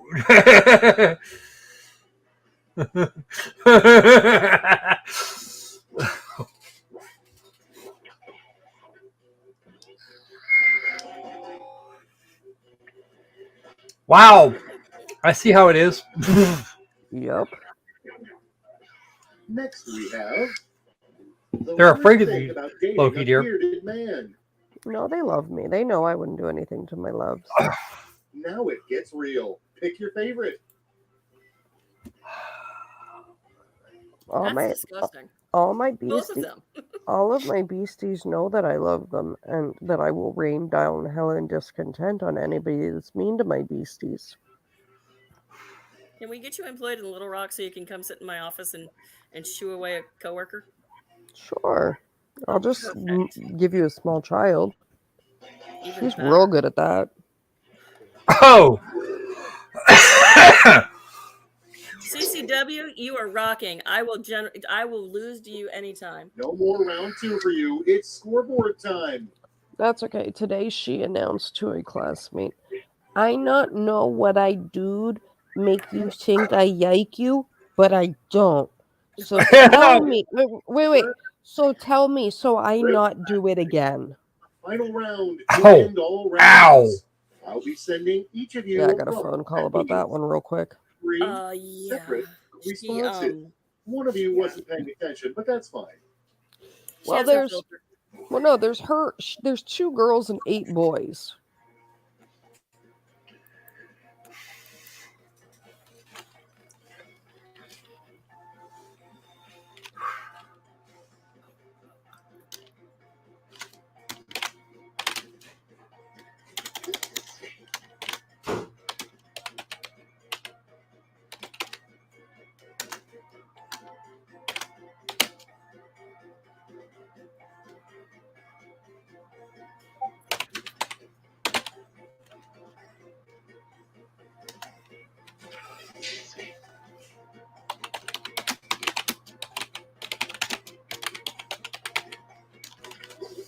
I have no idea what I just wrote. I probably misspelled it. I don't care. W needs to win.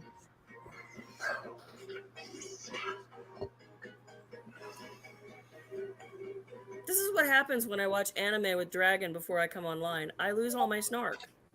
Oh, Let's damn it. proceed. Wait. I spelled something wrong. Damn it. It's okay. Well, people will be able to figure it out. On the side of beer cans.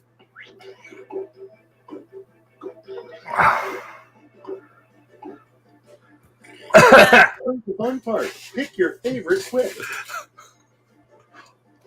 I see you. Yes, I see you. You're beautiful. You have Waiting for the world's votes. Your comfort dog is Oh. thrusted. Ah!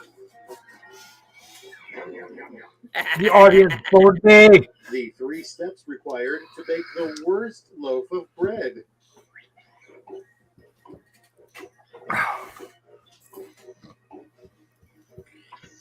All right, people, it's voting time. You're still gonna get this. You're still gonna get this one, Patty. Patty wasn't involved. What? Patty wasn't involved in this one. Patty got to vote. Ooh. I spelled his Ooh. name wrong. I figured that when I saw that.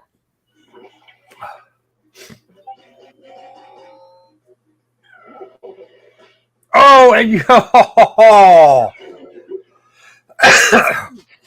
The original This is mine. 3 words of the Bible.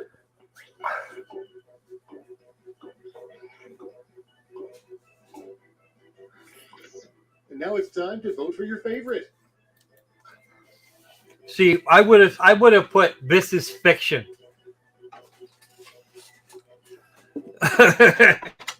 And that's Well, 4 words, not okay 3. then.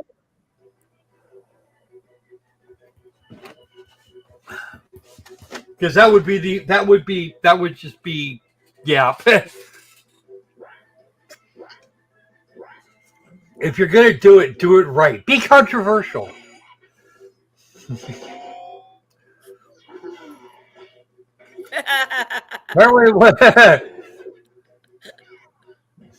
The 3 most painful ways of Oh my scoring. god, the best is it didn't even use your name, Squirrel. It just happened to be ironic. I know where I'm going with that one.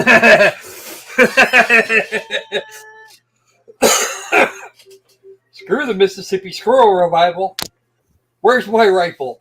Exactly. Mm. What?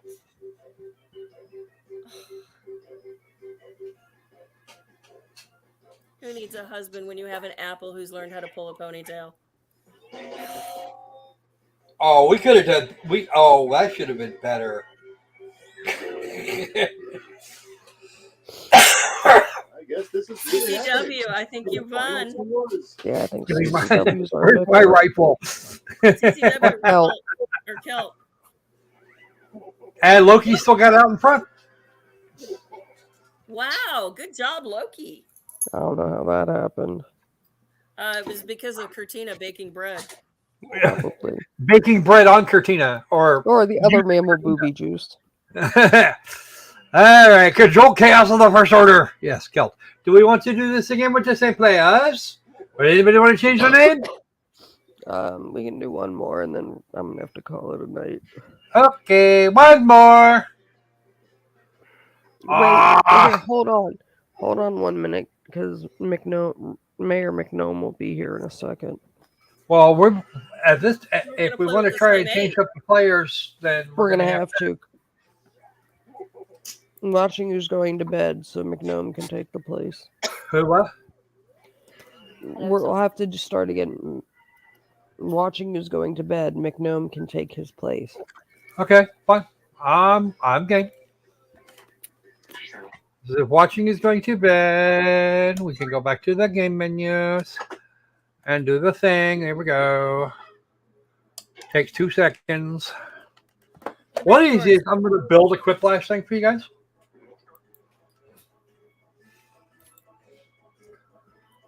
The door's open. And I will be taking. But I will actually build a quiplash game for you guys. I'm just gonna have. I'll probably put up a vote of some kind. Next live stream just to see if I can do it. On my next live stream on Wednesday, so that we can for a theme.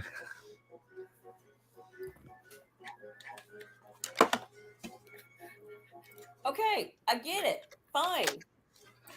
Uh-huh. I'm being attacked by 2 dogs. Blanche. Oh, dog attack! Forget the jack attack. I got 2 dogs going, mommy, mommy, mommy. Escort us to the damn door to go outside to pee. The door can be opened from over there. The door is open. Good night, That's the Tom, funny my part. darling. It's open? Yeesh. Okay, what's our room code? Oh, yeah. Hang on. And the room code is SPID. Sierra, Papa, India, December. Delta. I beat you, squirrel. Yes, you did. This SPIP is not the room code. SPID. D is in Delta. Well, To you too.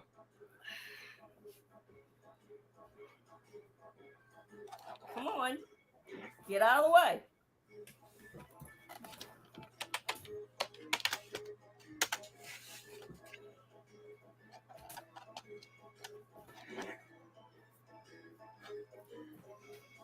Oh, Nurse Ratchet showed up this time. That'll be fun. All right, we're waiting for Mayor McNome. Come on, let's go. Okay, go outside. We got a couple minutes. I'll take some suggestions as to what the theme for such a game would for a custom game would be. YouTuber Quiplash.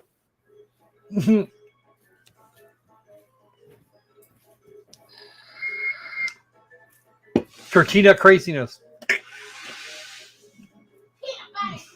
Watube insanity. No, that would be a new chapter in the DSM-5. Oh, ow.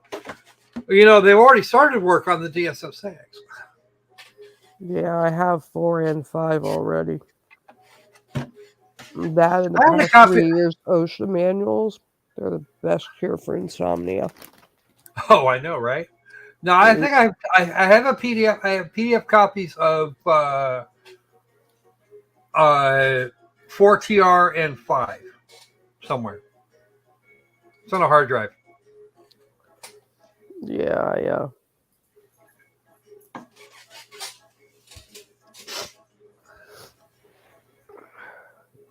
Yeah, someone was like, I can't sleep no matter what I do. I was like, here, let me lend you the CFR 1810. I guarantee you'll fall asleep. Yeah, that'll take about 10 minutes. Having to read legislation is enough. Never mind rules. Never mind agency rules. And Mayor McNome made it to his chair.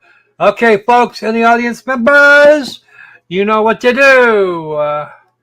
Jackbox TV, and then put in the room code SPID. Get get drunk right. Okay. And it begins in 3, 2, 1. Lift off. Freshness. I take Prepare notes when I yourself go through for the Old Crash Testament. 3, the Book of Schmitty. Oh.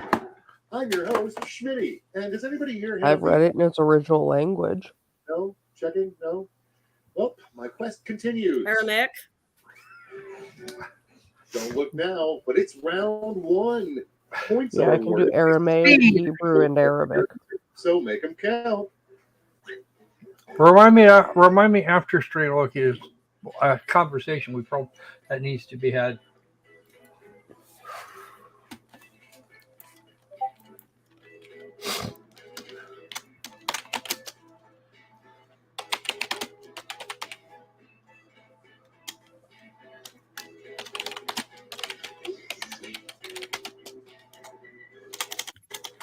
Why? What's the question, Croc?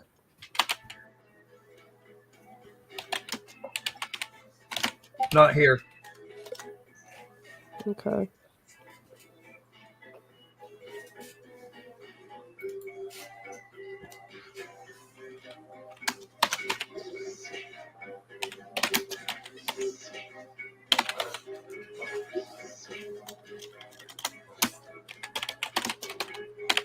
Damn it, I want to change my answers.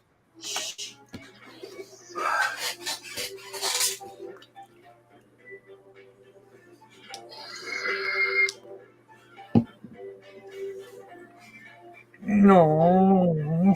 Look at that.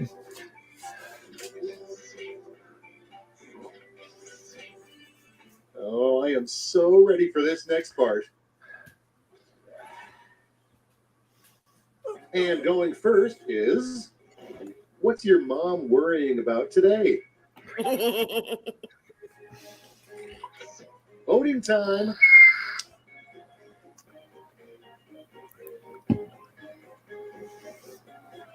Hmm. Aw, aren't you too cute?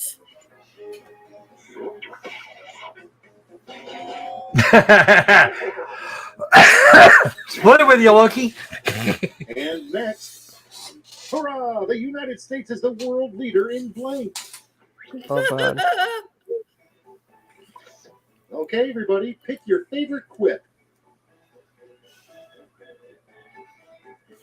That was easy. Pretty much.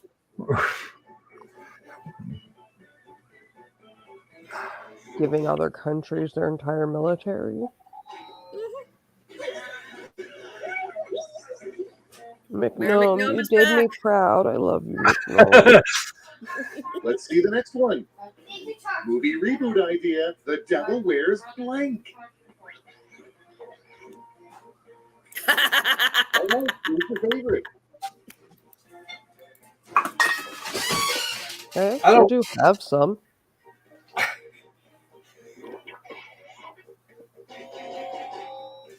Yikes.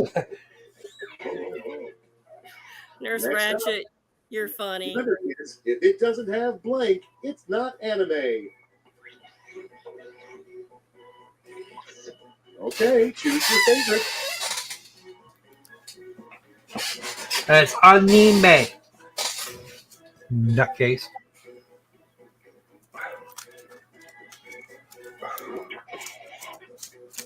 I read that wrong. Yeah, I was going to say, Patty, I think you read that backwards. I read that backwards. Yeah. Okay, what's next? Okay, which one of you used the Xerox to make copies of blank? All right, people, it's voting time.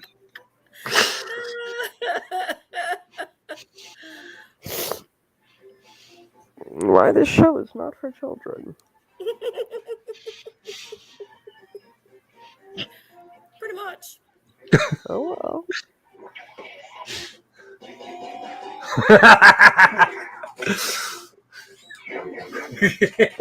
And now, I will tell you that story. the I will tell you, kitchen ladies, that celebrity story will later. appear That's the thing when that you happened. See their name to a mirror 5 times. Okay, Jeez, which one? Eeny, Oh my- meeny, miny, mo. That was easy. Oh my god. I had nothing to do with either of those. Neither did I. Oh! And Loki gets hammered. That's fine. I will gladly be quipplashed for that answer. next one up Because we're essentially the same. comes from what animal?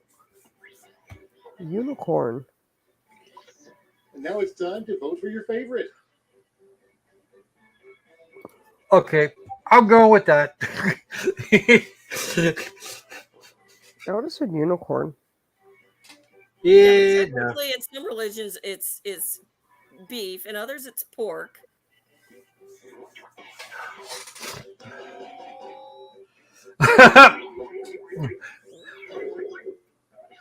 All right, check this out. I went for the one that would piss off the most Perfect people. Excuse for getting Mayor out of Wrench. I saw It's that. what we refer to Kurt from Uncivil Law as. Decisions. Choose your favorite. I feel personally attacked by this one. That does Patty. not surprise me. Okay, wait, Patty. Do me a favor. After this game, Mayor McWrench. After this game, tell Patty you want to see a picture, and you will understand why we're calling him Kurtina instead of Kurt. Patty has a picture. So, You know, if we he'd have stop the acting vote. like Let such us a know Karen, if we you wouldn't win have again. to. But hey, let's see those But the scores. picture. It's the picture.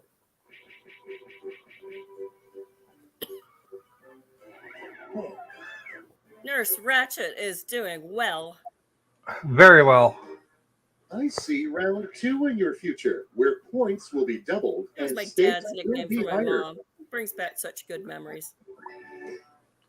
Round 2.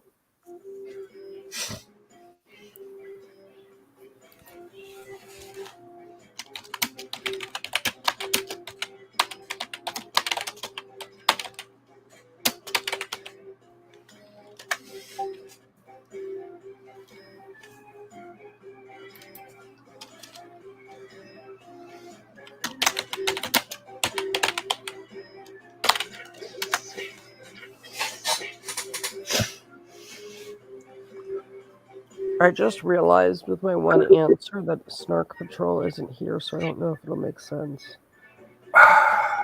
At least one person involved in this, at least 3 people involved in the Star Patrol are here, and we're all in the game. I'm Yes. just saying. And one of them is an audience, and we have another one that's a regular audience member. I'm just So- saying. About half of us might get it.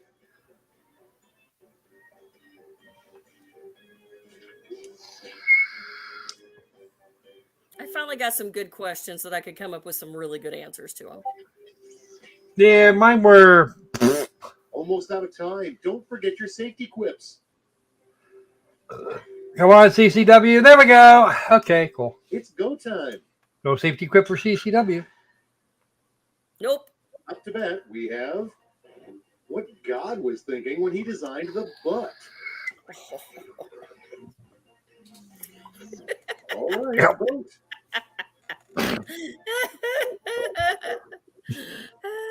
I could not resist. One I couldn't resist. One of those is mine. Oh my I won't say which. I voted for you, squirrel. And here we have Sorry, I couldn't what resist. you never want to hear after the words, don't worry. Here's the fun part. Pick your favorite quip. Yeah. Yeah, that's a thing.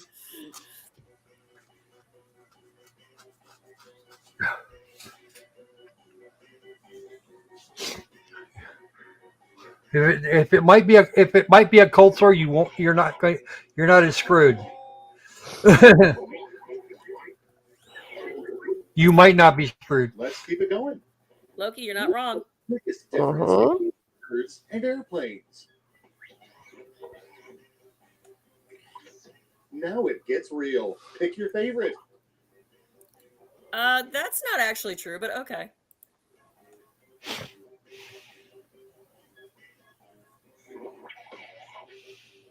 I don't care if it's scientifically right or not. It's funny. Next we have the most Airplanes eat embarrassing birds. email address to include on a job resume. All right, choose your favorite. You know what? The sad thing is, when I was hiring in Louisiana before I left, some of the email addresses on resumes I got, I was like, y'all, Gmail, you can get another one for free.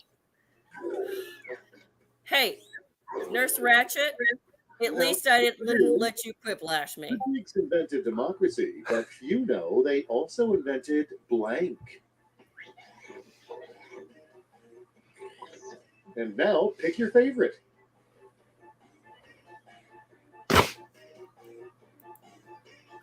Wow. That's what Caligula answers.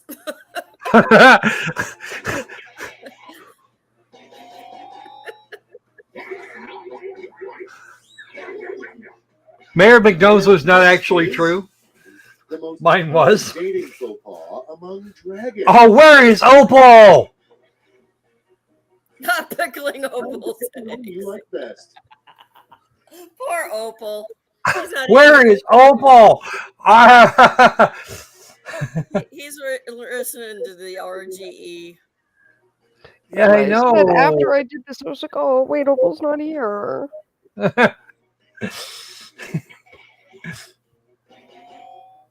50-50.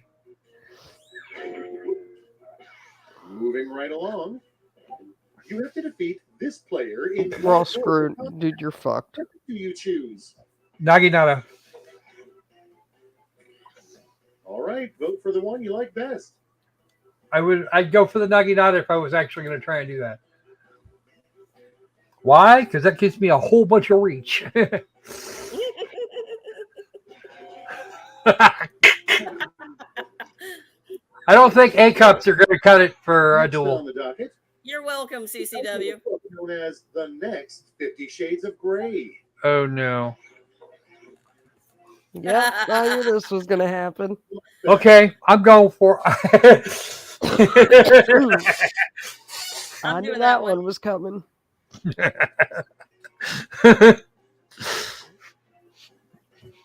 Our votes will be public afterwards.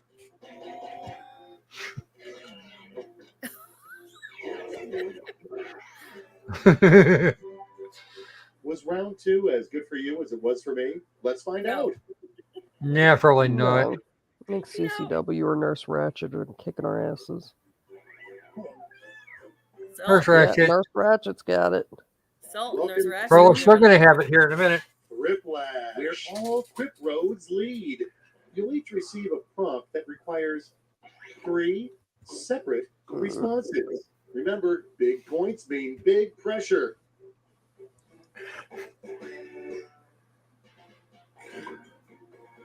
That's okay. That's okay. That's okay, Mayor McNome. We won't hold it against you.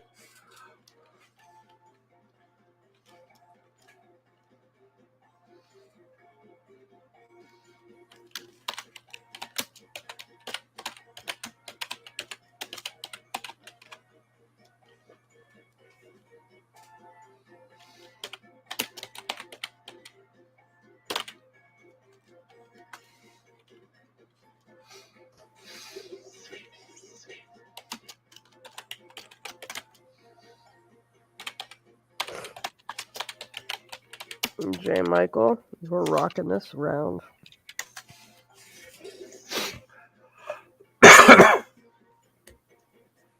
Nah, it's fine.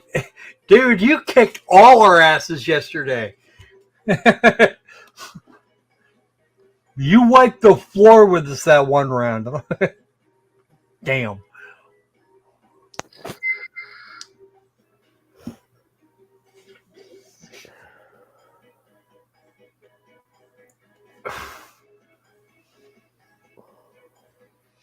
time is running out. I still need to do that test stream with XSplit.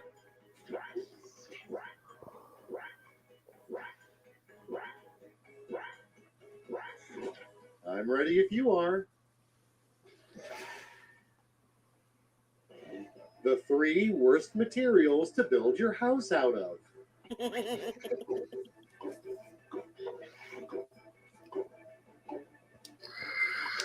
All right, choose your favorite. Tom, it's okay. Most of us go through that with this. It's the fun that matters. It's like when we play golf with your friends, Tom. We're not that we're there for the innuendo and hilarity, not the rest of it. Tom, we yeah, all suck. McNome, It's yeah, okay. you're sucking so badly. The 3 All right. things you Yeah. see right before you die. I'm sucking so bad I could get a job at working the street tonight. I'm usually pretty good, but All right, yeah, people, just it's voting time. not my day. Oh dear. Somebody was trying for to expand his character count.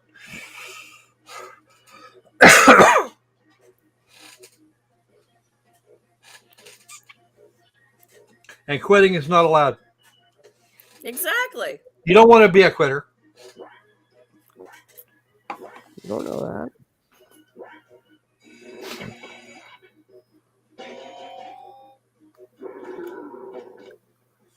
Ow. She's not wrong. Are the real treasures we found along the way. Because I would say who did it, and excuse me, I'm gonna go solve this, or you're gonna have to go meet Jesus now. Okay. You harmed my Patty. I will be back.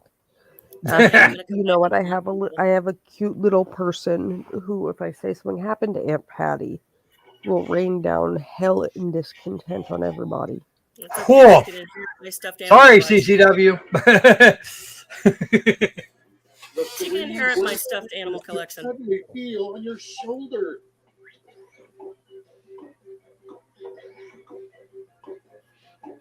Okay, I know. Okay, choose your favorite.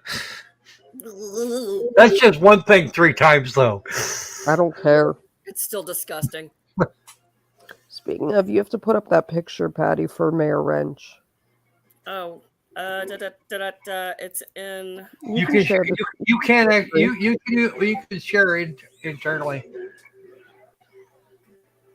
I have to go I find can't it. believe we made it. Let's see the final scores. The final score is I suck.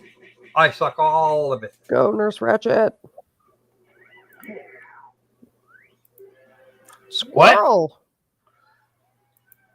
How'd Squirrel end up? Oh, no. I don't know. I have no idea. Okay. I have no idea how that happened, like at all. Amber, yeah, that was you would die if you didn't buy much. And 4th place is still in the top half. I am shocked and almost offended. Okay, how come I can't put it up in the private comments? Oh no! Just share the You screen. can present it. You can actually present it. Yeah, just hit share screen. And share the window that has it. All right, everybody's being disconnected now.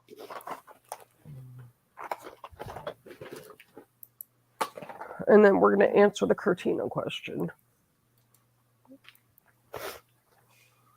Now I'm going to chug cough syrup with codeine.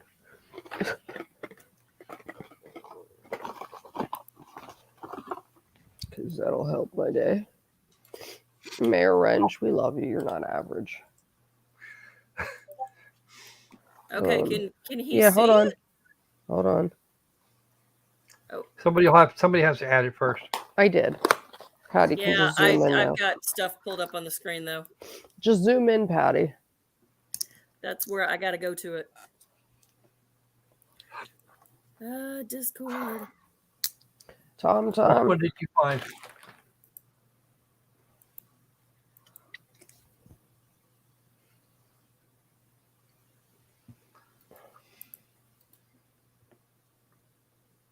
Hold on, Tom. You know, if you just click on it, it gets bigger. Okay. Now you can Okay. open. No, zoom. Can you zoom in or no? No, she'd have to open her. She'd have to click open in browser and switch to that. Hold on. There's 3 little words at the bottom there. Right under it. There you Yep. go. That'll do it for you. Now you have to now go to your browser and switch Hold your share on. window.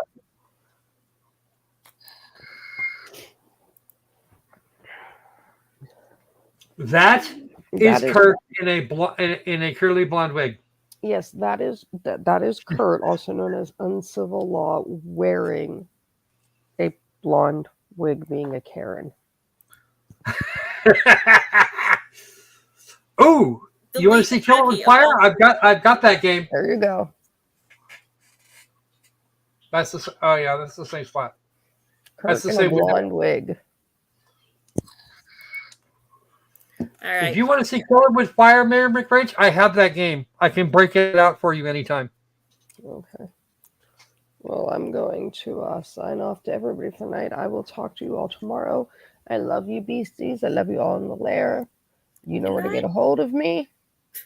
I love you all. I'll catch you guys tomorrow. Bye-bye. Good night, Loki. Mayor Wren, she's a fucking He is a fruitcake. bad guy and a fucking fruitcake.